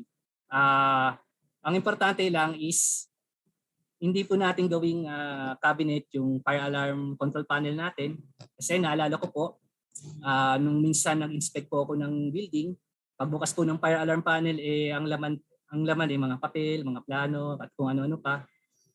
Yun po ang iiwasan natin, na dapat wala pong laman ng kahit na ano ang ating fire alarm panel para magamit siya for the purpose of monitoring ng ating building. So, the documentation cabinet shall be sized that it can contain all necessary documentation, and then all record documentation shall be stored in a documentation cabinet. No record documentation shall be stored in the control unit. Ayun, sinabi na rin ni NFA 72 na no record documentation shall be stored in the control unit. So sa mga FDAS operator natin, iwasan po natin na lagyan ng kung anong mga dokumento ang ating fire alarm control panel. Okay? The documentation cabinet shall be prominently labeled system record documents. Okay, meron naman pong available na system record documents available sa market na bibili rin po ito. Kasi sa mga projects ko din po, talagang naglalagay po, nagsasama po ako ng system record document kung nasaan po ang ating main fire alarm control panel. Okay, yun na po yung aking topic. Key takeaways natin. I hope nagkaroon tayo ng awareness sa purpose ng FDAS and different signals and actions needed for each signal. Siyempre, awareness sa mga components ng FDAS at ng principle ng operation nito. Okay? Yan, pwede na po tayong mag-questions. So, ito po yung aking, in case na meron po kayong questions personally, pwede nyo po akong i-email. At the same time, pwede nyo rin po akong tawagan or i-text. Kung sakaling may mga additional questions po kayo pagdating sa FDAS. All right. Thank you very much, Engineer Olermo. There were questions raised earlier sa chat box po. Allow me to read them one by one. Okay. First is from Ma'am Riza Manalo. Kasama po ba sa water flow ng sprinkler system ang distinctive supervisory signal? Water flow, ma'am, ano po yan? Water flow, alarm, consider those alarm na yan, ma'am. Hindi po na yan supervisory. Ang mga supervisory po natin is yung sa gate valve for opening and closing na dapat, normally kasi ang gate valve natin is normally open. Kapag may nagsara, dapat supervise na malalaman din ng FDAS operator natin na may nagsara po ng gate valve po natin. Dapat normally open po yun. Yun po yung supervisory, ang pagkakaiba niya sa alarm signal ng water flow. Okay. Second question from Mindoro, Engineer Mark. Saan po pasok sa FDAS components ang power supply or battery? Sa ano na po yan, sir? Kasama na po yan sa fire alarm control unit. So, kino-consider na po yan part ng fire alarm control unit natin, yung secondary power supply, yung battery. Okay. From Adamson University, paano po ito-test yung battery if nasunod po talaga na kaya niya mag-operate 24 hours para magamit for 5 minutes? Pag walang yung standard testing siguro. Kamagin ma'am yung question po ulit. Hindi ko medyo na. Paano po standard testing? Oo, standard testing. Like if nag-purchase ka, how would you make sure na that battery would last 24 hours? Ano yan ma'am? Pina-perform yan. Alisin po natin ng power yung fire alarm panel. Pwede natin testingin muna yung standby for 24 hours. Tingnan natin kung kaya ng battery. Ngayon, after nung standby, yung ano naman, yung alarm. So, kailangan muna natin i-charge. So, next natin testingin yung alarm. Patutunugin po natin lahat within 5 minutes kung kaya po ng battery ng panel. Okay, thank you for that, sir. From CARAGA, is it necessary for an FDAS to have a delay of alarm? Or should it have an immediate alarm in case a smoke is detected? Depende po yan, ma'am. Depende po yan sa evacuation plan ng ating building. Meron tayo sa Chapter 23 yung tinatawag na positive alarm sequence and pre-signal. Pwedeng delay yung indication muna ng alarm to give time to investigate. Ngayon, kung diyan pumapasok yung pre-signal for example, titingnan yung area and kung confirm yung isang area for fire, saka lang i-notify for general alarm. May mga example may mga police station kasi tayo na capable for pre-signal and then and for general alarm. Yung kanyang komponento. Okay po. From Manila, Engineer Gatmaitan, who will provide better protection, conventional or addressable? Okay, sir, depende po yan sa occupancy. May mga occupancy naman kasi na maliliit lang. So pwede na po talaga yung conventional doon. Kung mababasa po natin sa PLC code natin, yung 8,000 na square meter na area, dapat addressable na. Pababa doon, okay lang po yung conventional. Nabanggit ko naman kanina yung advantages advantages and disadvantages ng conventional sa addressable. Ngayon kasi ang kino-consider kasi natin, sir, dyan yung yung interfacing ng ibang fire and life safety na hindi tayo basta provide ng fire alarm system na hindi natin inaalam kung ano po yung mga interfacing sa ibang fire and life safety. Napaka-importante po kasi yun, sir. Yun po ang i-consider natin. Okay. Thank you for that, Sir Olermo. At this juncture, ikakat ko po muna ang open forum to give way to our guest speaker. All right? Okay lang, sir? Okay pa. We are graced with the presence of our guest speaker. Allow me to introduce her. Okay? She is the proprietor of Sapphire Technitronics and Engineering Services, the Vice Chancellor for Academic Affairs of MSU Jensen. Kilala nyo na. She finished her doctorate degree in Mindanao State University Iligan Institute of Technology, a key person in different government projects, one of which is the HIV/AIDS Prevention Project in Mindanao from 1998 to present. Another is the Agrarian Reform Community Connectivity and Economic Support Services. Also is one of her projects, Social Inclusion Program for Waste Pickers in General Santos City.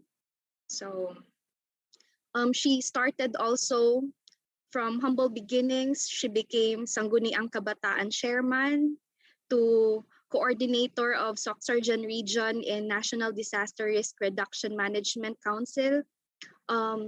The governor of SOCCSKSARGEN chapter from 2014 to 2017 and became our national vice president for education and student affairs in 2019 to 2020 and currently our IECEP national president. Let us all welcome our very dynamic president, Dr. Michelle Dahuya Lawas, PECE.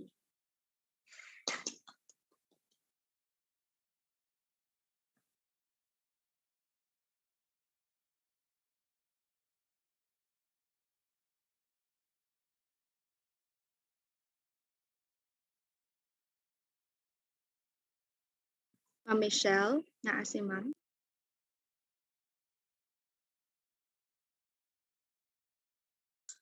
Murag nawala si ma'am. Nawala si ma'am. So padayon ta. Padayon na lang siya. Sige. So let's continue with the question and answer portion. Sige, mag-pop in lang si ma'am later. She's quite busy. So whenever she's in, then we have to cut short our program and insert her muna ha. So thank you. So again, continuing, Sir Olermo. Sige ma'am, babawi po ako sa questions and answers dahil sa disconnection ko kanina. Sige po. From Adamson University, same lang po ba yung air sample detector sa linear heat detector? And saan po siya maganda gamitin? Yes, ma'am. Different po yung air sampling natin kumpara sa linear heat detector. Yung air sampling kasi natin is ina-analyze ng detector yung particles ng smoke, wherein yung linear heat detector act as an heat detection. So, yung linear heat detector, ginagamit yan usually sa mga cable runs, sa mga warehouse, sa mga tracking system. Yung air sampling naman, maganda yan sa mga data center for early detection, sa mga telecom room, sa mga cold store, sa data center. Yun po yung application ng air sampling, and then yung ating linear heat detection. All right. From MSU Jensen, Engineer Ortiz, among the 3 types of heat detectors, ano po yung pinakamaganda gamitin sa isang closed building? Syempre yung combination na po nung yung available yung fixed temperature with rate of rise. In case kasi na may sudden change sa temperature, at least mag-a-alarm pa rin po yung ating detector na yun kasi may capability siya for rate of rise.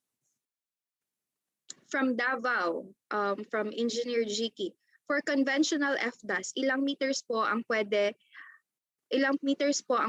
per zone? At how many devices po ang pwede in one zone? Yung sa Philippine Electronics Code natin is in-specify kasi yung quantity ng isang zona is around 20 devices for initiating conventional zone, or yung sa input module hanggang 20 po. Pero depende po yan sa nagde-design kung paano ang diskarte po ang gagawin niya. Nagbigay lang talaga ng guidelines si Philippine Electronic Code natin for reference. Okay, sir. From Laguna, Engineer Ronald, Sir Angelo, kapag po mental facilities, correctional, what po ang gagamitin na manual call? What po ang gagamitin na manual call point and horn or strobe? Also, yung height clearance po, ano ang magiging required mounting details? Ang pagkakalam ko, yung sa pagdating sa notification mga correctional or sa mga medical is private mode. May certain area lang, halimbawa for example sa nurse station, nandun lang yung notification kasi sila yung mag-act as responding personnel. Ganun din sa correctional, may warden. Sila nang din na mag-act for responding personnel. Private mode po ang tawag doon sa mga notification na ganun. And then yung sa call point naman, wala namang it's either full station or call point. Depende na lang po sa gusto ng intent or purpose nung designer. Ang importante, meron tayong manual initiating device for a certain occupancy. Depende yan sa requirements ng ating fire code. All right. Thank you so much for that, sir. At this juncture, I believe Dr. Lawas is in already. So let's give the virtual floor to our very dynamic national president. Once again, let's welcome Dr. Michelle Dahuya Lawas, PECE.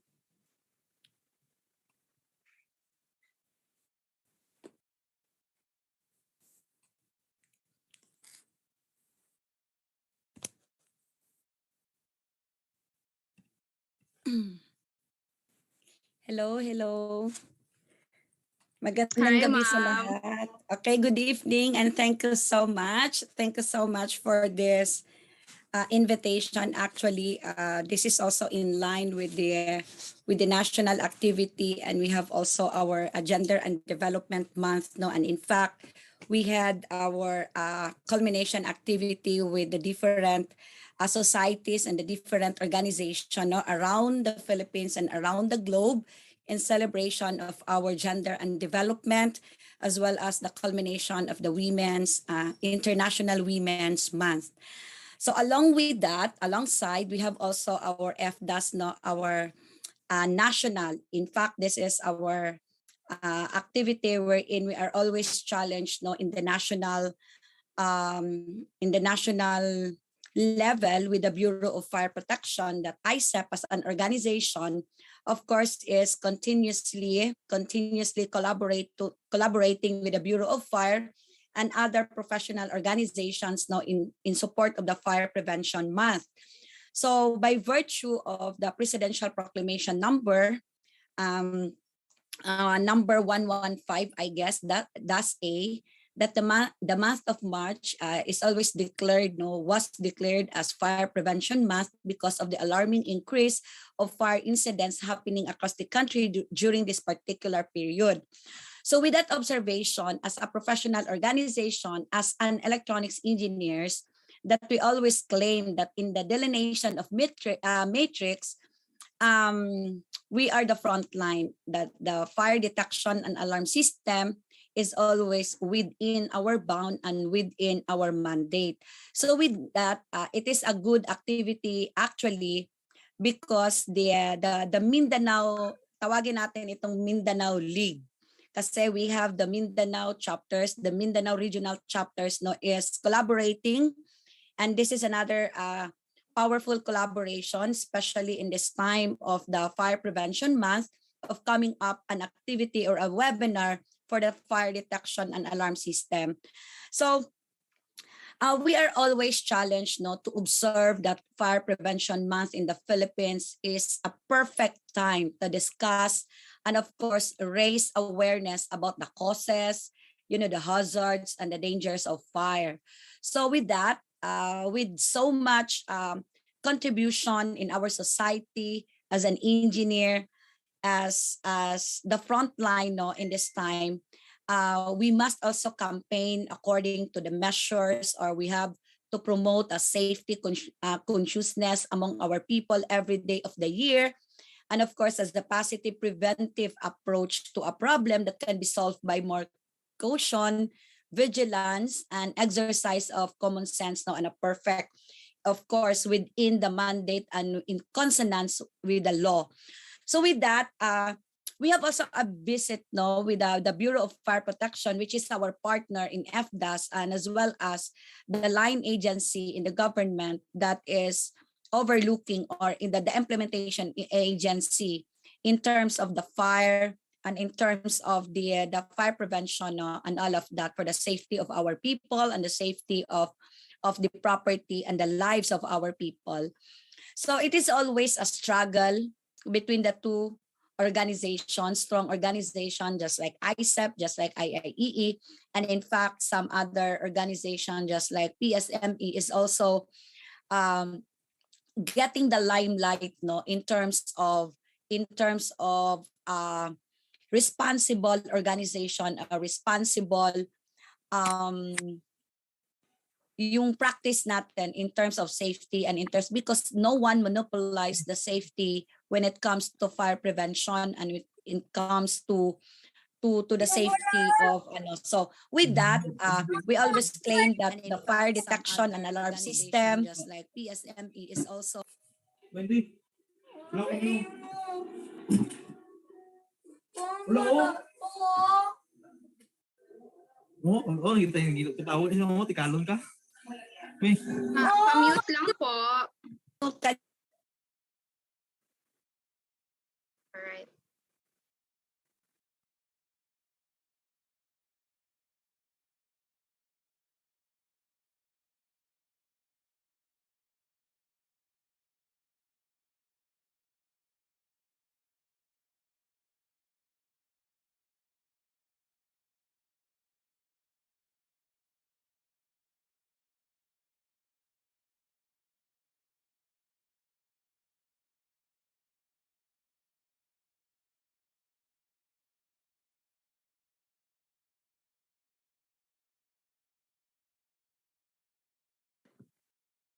Hello, marinig pa po ako. Sir Mitch, marinig mo ako, sir? Nawala si ma'am, no? Oh, yes, ma'am. I can hear you. Nandito na si Okay. Ma'am Michelle ata, ma'am. Okay po. I'm so sorry. Medyo nawala po yung internet ko.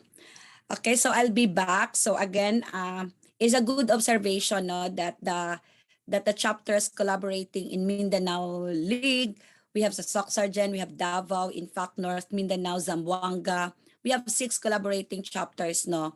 So nakaka-happy po na this is the first time actually that the Mindanao collaborating each other, no, to come up with a good program, with a good topic in line with the Fire Prevention Month.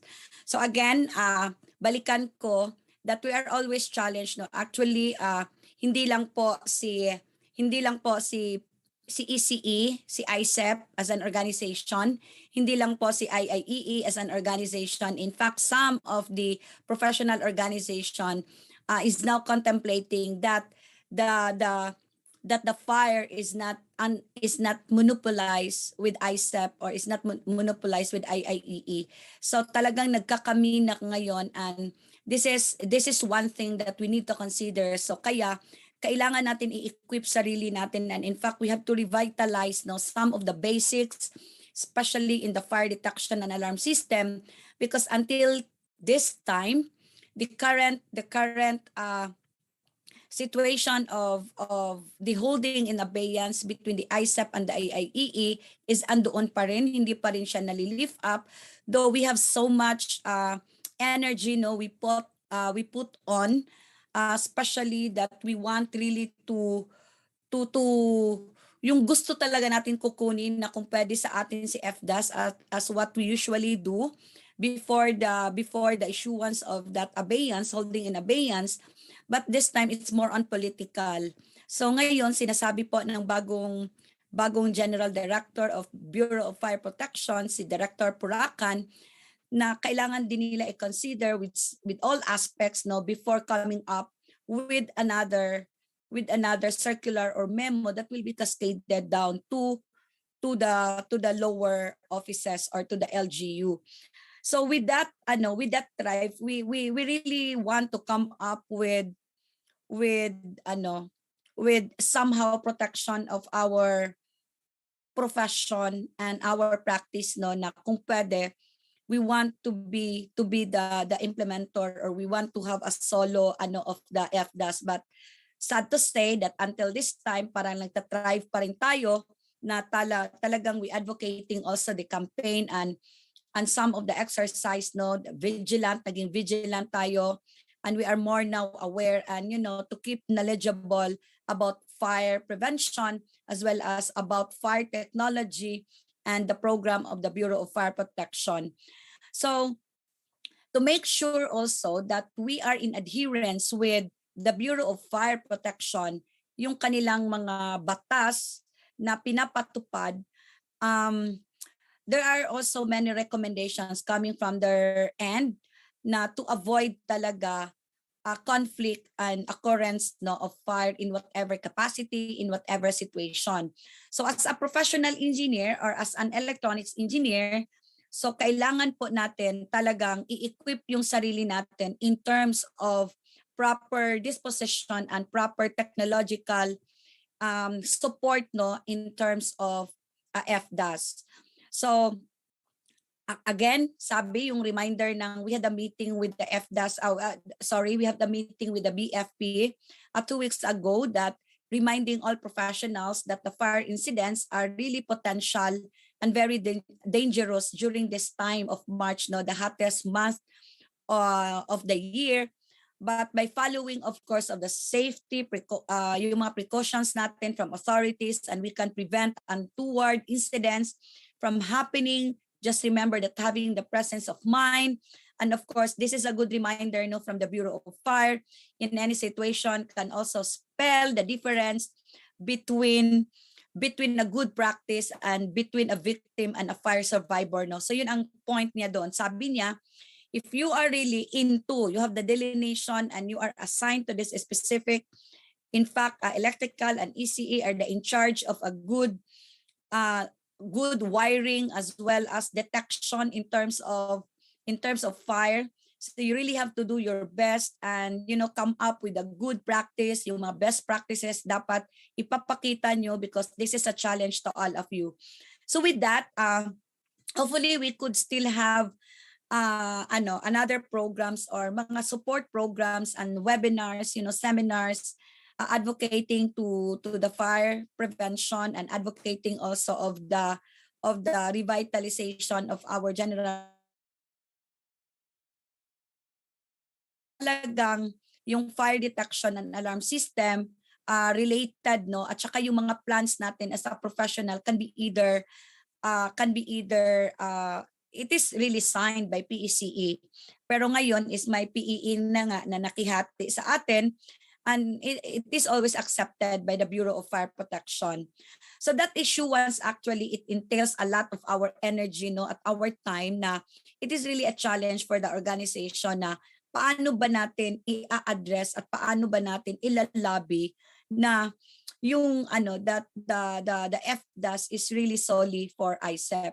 Kaya lang because of the manning requirements, no, and some of the policy determining na that is beyond our scope and that is also beyond IECEP. So yun po yung nakakaproblema tayo with our visit with the Bureau of Fire Protection national headquarters. So that the electronics, no, it actually started all of us, no, na there has been an internal or external pressure that led our agency or the Bureau of Fire Protection to the issuance of the above memorandum, and that we do not know what are these external and internal pressures, and of course, no, and that allow the office or allow the line agency to be guided, and we need our enlightenment actually on how FDAS plans related should be properly handled.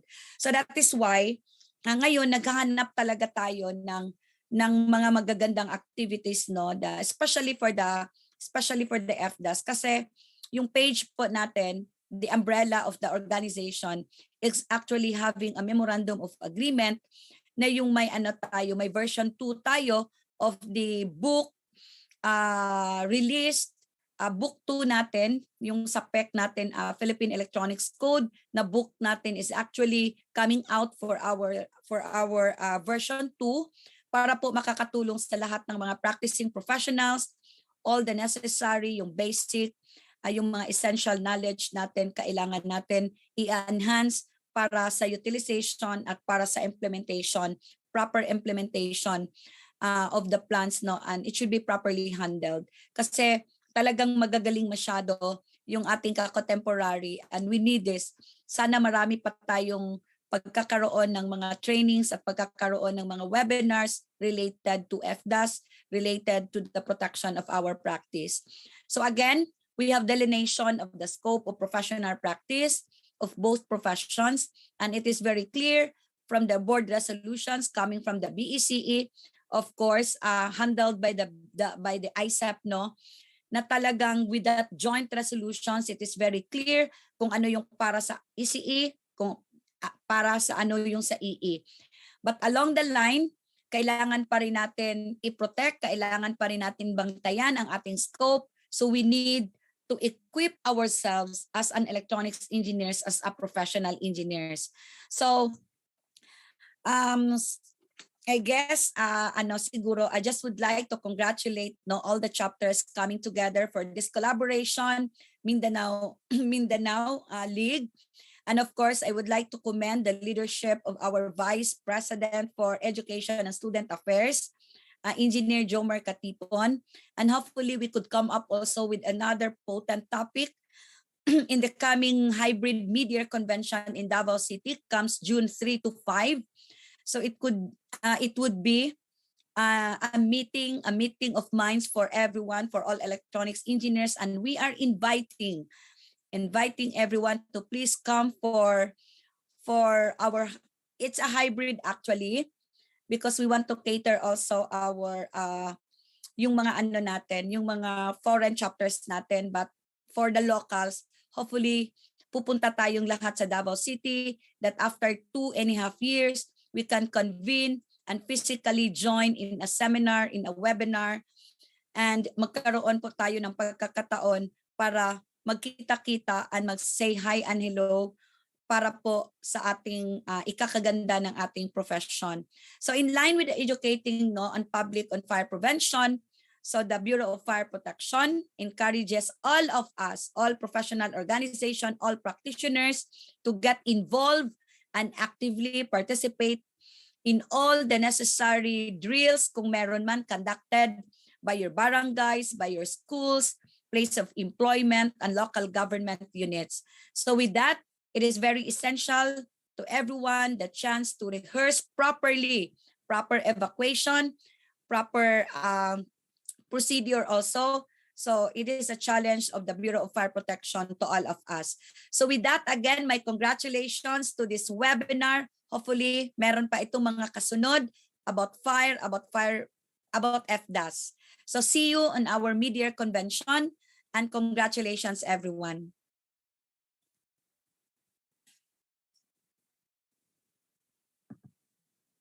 Thank you, Ma'am Michelle, for the very inspiring message, no? Na naminaw jud mi, ma'am. Like all eyes and ears.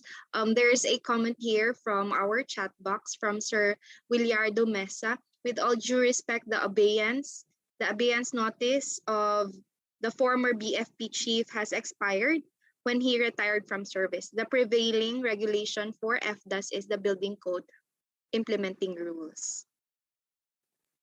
Yes, that's true. But that was October of 2021 when I courtesy visit the newly installed, actually it's the purpose of that visit kasi it's the newly installed it's a national director, general director Puracan. In fact, he's a good friend of mine kasi nga matagal siyang na-destino pala dito sa Mindanao. He is actually from Davao City, pero tagal siya masyado dito sa General Santos. So that is why during the visit, at talagang kinukuha niya lahat ng supporting documents natin in support of our claims na it should be given back to ECE, to ECE professions. Kaya lang, for him, he also needs to consider the other party or the other side of the story. So kaya until this time, we need to have another meeting, a serious meeting along with our BECE, kasi during that time sabi niya, ma'am, if we will award FDAS purely to PECs or to IECEP, how in terms of capability and in terms of number, kasi sa tingin daw nila based on their consideration, we are outnumbered. So kung ipa-implement nila in all local government units, talagang hindi daw sufficient ang number of PECs natin in terms of implementation. So along with that line, yeah, that's true because we are 1,200 and counting, and in fact 60% of our PECs who is allowed to sign and seal and who is allowed to design for FDAS, nasa abroad po sila, nasa foreign chapters. So siguro may mga consideration lang yung natin, yung bagong general director natin in FDAS, but I am sure tinitingnan niya yung lahat ng anggulo at lahat ng aspeto na maging yung sana yung holding in abeyance natin is talagang doon na tayo sa building code But anyway, it's a good fight and we really have to invoke our Republic Act 9292 kasi andun yan and it's not superseded by any other laws, And for i-mention ko na lang for the electrical engineering kasi medyo vague yan sa kanila kasi based on our RA 9292, no one can supersede except for another Republic Act or any other intervention in terms of laws. But definitely, we will be working hard for that because it's part of our 3-point agenda for this year. It's all about focus for people. It's about membership, revitalizing and equipping our members to become holistic and to become, to really, parang sabihin talaga natin na pwede nating ipagmalaki yung ating mga professionals, ng ating mga members ng IECEP. Then second to that, we will focus on financial sustainability and recovery because of the money spent in the acquisition of our IECEP home. Then another thing is we have to focus the pursuit of excellence and professional protection. So andoon yan, the bottleneck, it's really the bottleneck of our profession na talagang kukunin natin ang para sa atin pero hindi din siya ganun kadali kasi we have also gray areas in our provisions, in our laws, wherein other profession also is coming in because of that gray areas.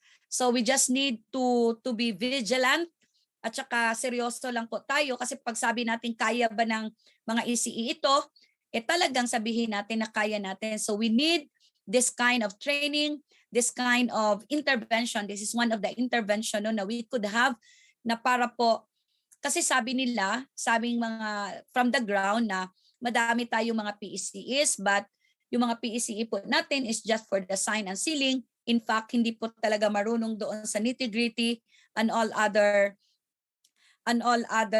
aspect in the signing of the system.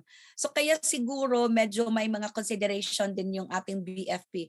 But nevertheless, your national board is working hard for that. We really have to work it out for this year na sana magkaroon tayo. But again, it is beyond our control because it's about policy. It's about the line agency, the implementing agency who will come out with another circular or another memo going down to the LGUs. So just trust the process, just trust the national board, and we will work hard for that. Salamat. Thank you, Ma'am Michelle. All your hard work are recognized po by all the members of the IECEP. Ma'am, last question na lang regarding, you mentioned about the PECE Book 2. Is it now available? When daw po ma-release? Okay, actually, the enhancement, actually the book 2, that's the enhancement of the book 2. What we have right now, the one set, it's the 4 books na four books natin. In fact, I have a copy of 4 books Pero yung natin, enhancement natin, we just signed the MOA last EAGM 2.0 natin, like December, first week of December. So now, nagge-generate na tayo with all the corrections and with all the new information that will be integrated because it's the enhancement of book. So with that, in the coming board meeting, magka-come out na po tayo ng schedule of release and the schedule and as well as the fees for our book 2.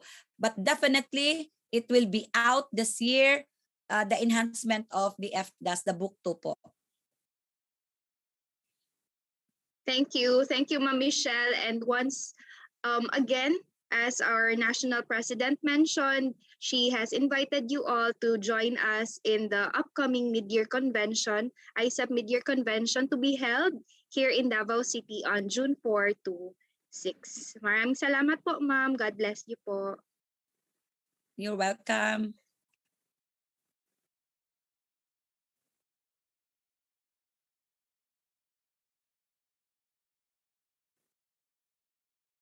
At this juncture, before we proceed with photo opportunity, while we answer all the remaining questions, I will again post here the virtual background that we will be using for the 4-day event. Okay, so while we're listening to Sir Olermo on his answers sa questions, may you please change your backgrounds. Ayan.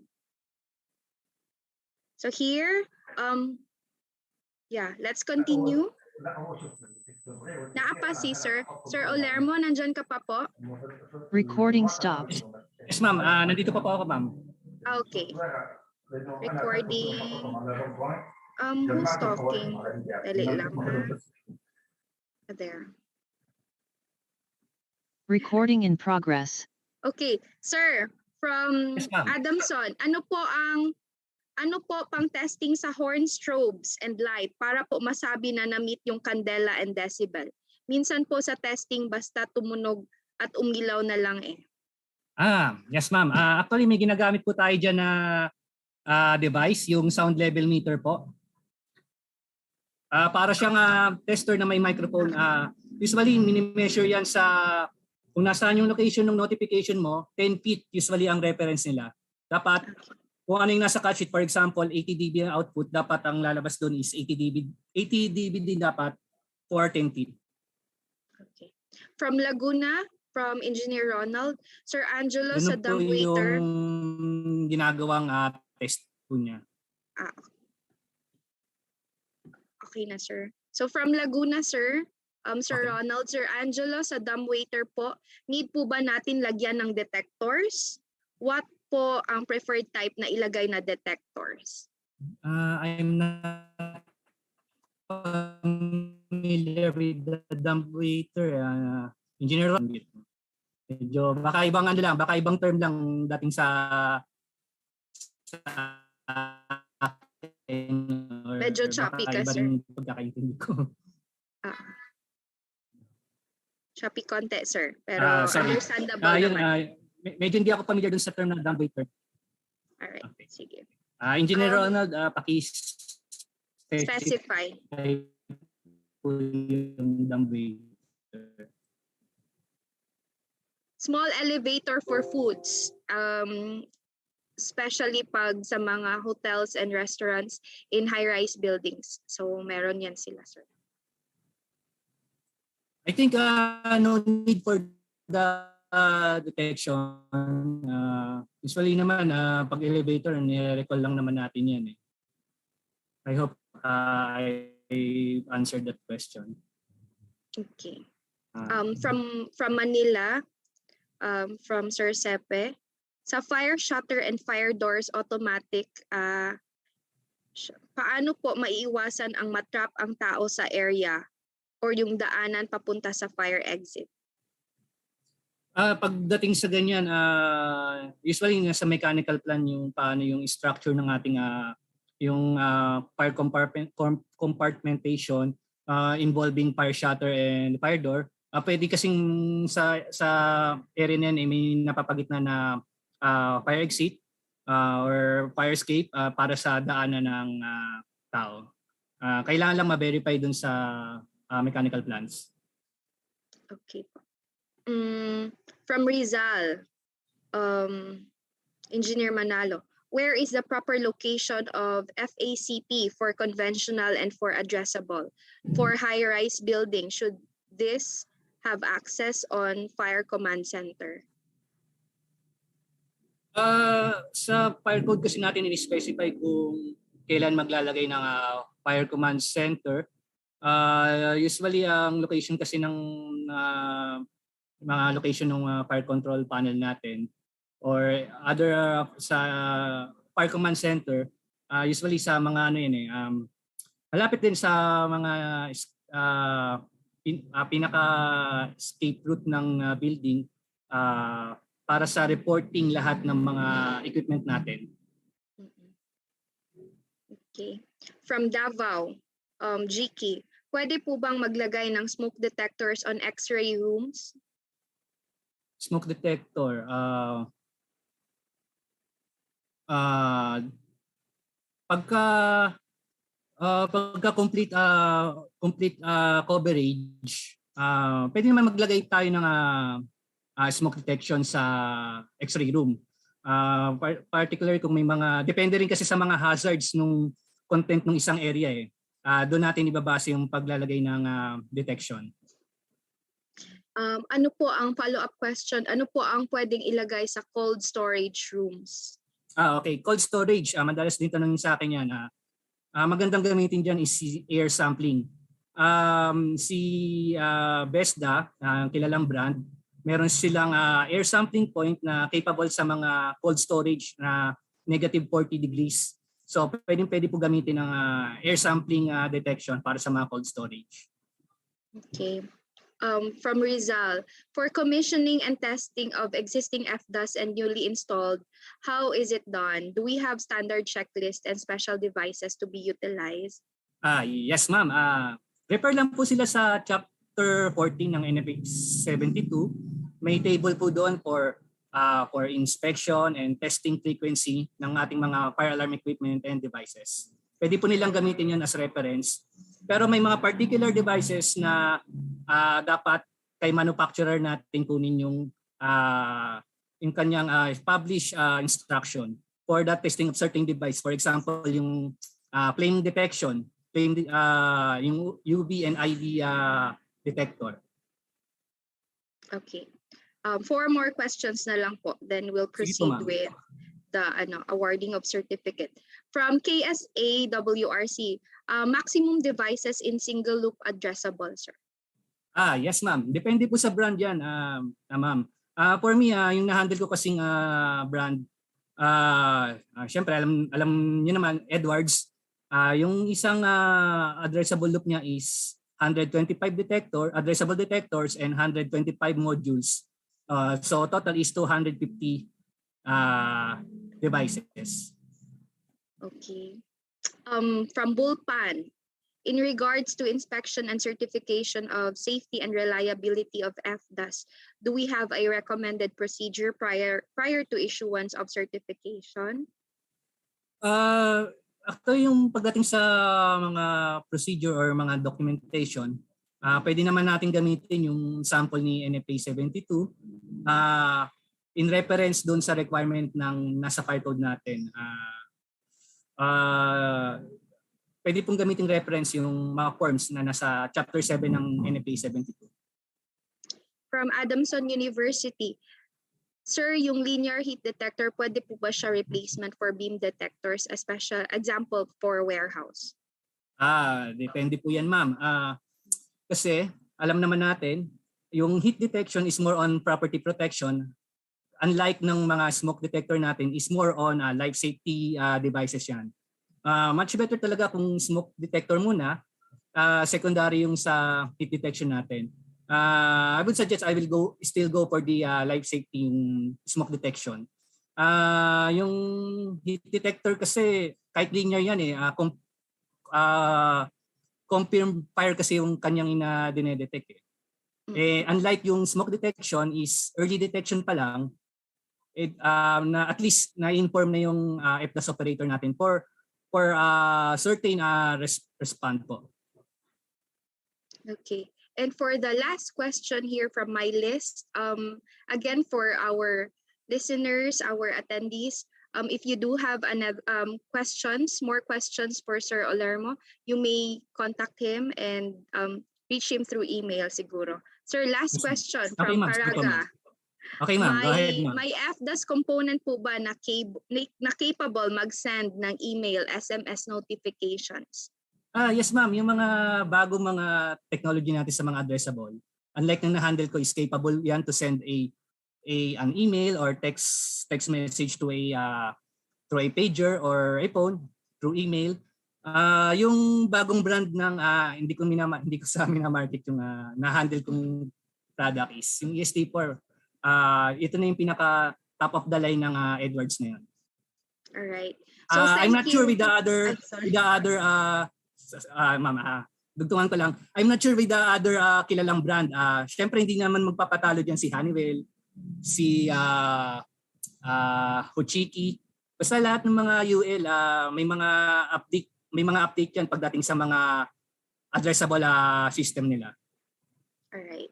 So once again, that was the last question from my list, the one I took note of earlier. For our attendees who have additional questions, concerns, please address your questions directly to Sir Olermo through reaching him through his email. I believe, sir, may binigay ka kanina na contact info. Yes, ma'am. Yes, ma'am. Pwede ko na naman i-type na lang sa chat box. Please do, sir. I Okay, think this has really been a fruitful discussion. Marami ang engaged, marami evidence sa pagtanong ng questions. So marami ang interested. This is day 1 pa lang ng ating seminar. So thank you very much for all your participation. Thank you, sorry sir. for the disconnection kanina. Medyo Okay lang yan, sir. Normal in this virtual platform. All right, at this juncture, my co-host, Sir Mitch, would present the certificate of appreciation to our guest speaker. Sir, can you please read the citation? Yes, I think Sir Neil will present the certificate. Sir Neil. All right. Thank you, Sir Neil. Okay, let me read the citation for our certificate. So the Institute of Electronics Engineers of the Philippines Certificate of Appreciation is awarded to Engineer Angelo N. Olermo, ECE, for his unwavering support to IECEP Incorporated as resource speaker on the topic Fire Detection and Alarm System or FDAS Fundamentals during the FDAS Webinar Series 2022 held on March 28 to 31, 2022 via Zoom, given this 28th of March 2022. Signed by the Governor of IECEP SOCCSKSARGEN, Engineer Earl June Heraldez. Signed, Governor of IECEP Davao, Engineer Arlan Z. Escalante. Signed by the Governor IECEP CARAGA, Engineer Criseldo Kalinawan. Signed also by Governor of the IECEP Northern Mindanao, Engineer Limuel Duhay Lungsod, as well as signed by Governor of IECEP Misamis Occidental, Engineer Reggie Tatoy, signed by the Governor of IECEP Zamboanga, Engineer Dwayne Nico Kawaling, signed by the Governor of IECEP Zamboanga del Norte, Engineer Jefferson Manrique, and lastly signed by our IECEP National Vice President for Education, Engineer Jomer Katipon. So, Sir Angelo, please accept the certificate of appreciation. So, thank you very much for your wonderful presentation despite the difficulties. We really do appreciate your presentation. Maraming pong salamat. So, please cater lang po the questions of our fellow engineers, especially I know they have several questions pa po coming. Thank you very much po for joining us this evening. Once again, we'd also like to thank our national president for gracing us her presence, okay, the Mindanao chapter, for being here with us in the day one of our webinar series. Before we proceed with the evaluation, we will now have first our photo op. Yan. So requesting everyone to please turn on your cameras. Sino mag-picture? Sir Neil, ikaw ba? Yes? Is that a yes? Okay. Sige. Page 1. So we don't know kung saang ano tayo ha. 7 ito. So smile lang every time para sure na nandoon ka. Alright? So 1, 2, 3, smile. That's number 1. Second page. 1, 2, 3. Ready? Sige, kaya nyo yan. 1, 2, 3, smile. Alright. Third page. Page jud, no? Hello po. Hello everyone. 1, 2, 3, smile. Okay. Next. Halfway there, fourth na. Konti lang dito ang nag-turn on ng camera. Sige. 1, 2, 3, smile. So, sige akong smile, ani. Fifth page, pa-turn on naman ng camera. 1, 2, 3. Smile po. Sixth. 1, 2, 3. Smile. And lastly, last page na. Okay. 1, 2, 3. Smile po. All right. So thank you. I will now be posting the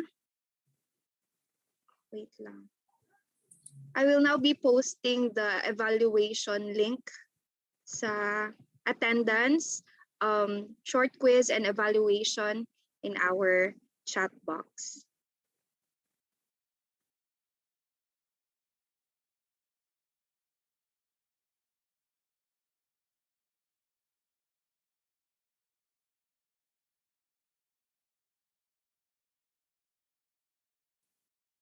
Okay, so I think that concludes our first day of our webinar series for FDAS. So tomorrow again, we will start at exactly 6, but but the committee will start accepting participants at 5:30 p.m. So again, for tomorrow, our topic would be FDAS as an essential component of the building, fire, and life safety. So again, ladies and gentlemen, this is Michael, your host for this evening with Ma'am Jehan. So thank you. This has been Ma'am Jehan. Salamat po everyone for joining. Good Bye. night and thank you. Bye-bye. See you tomorrow, everyone.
Recording stopped.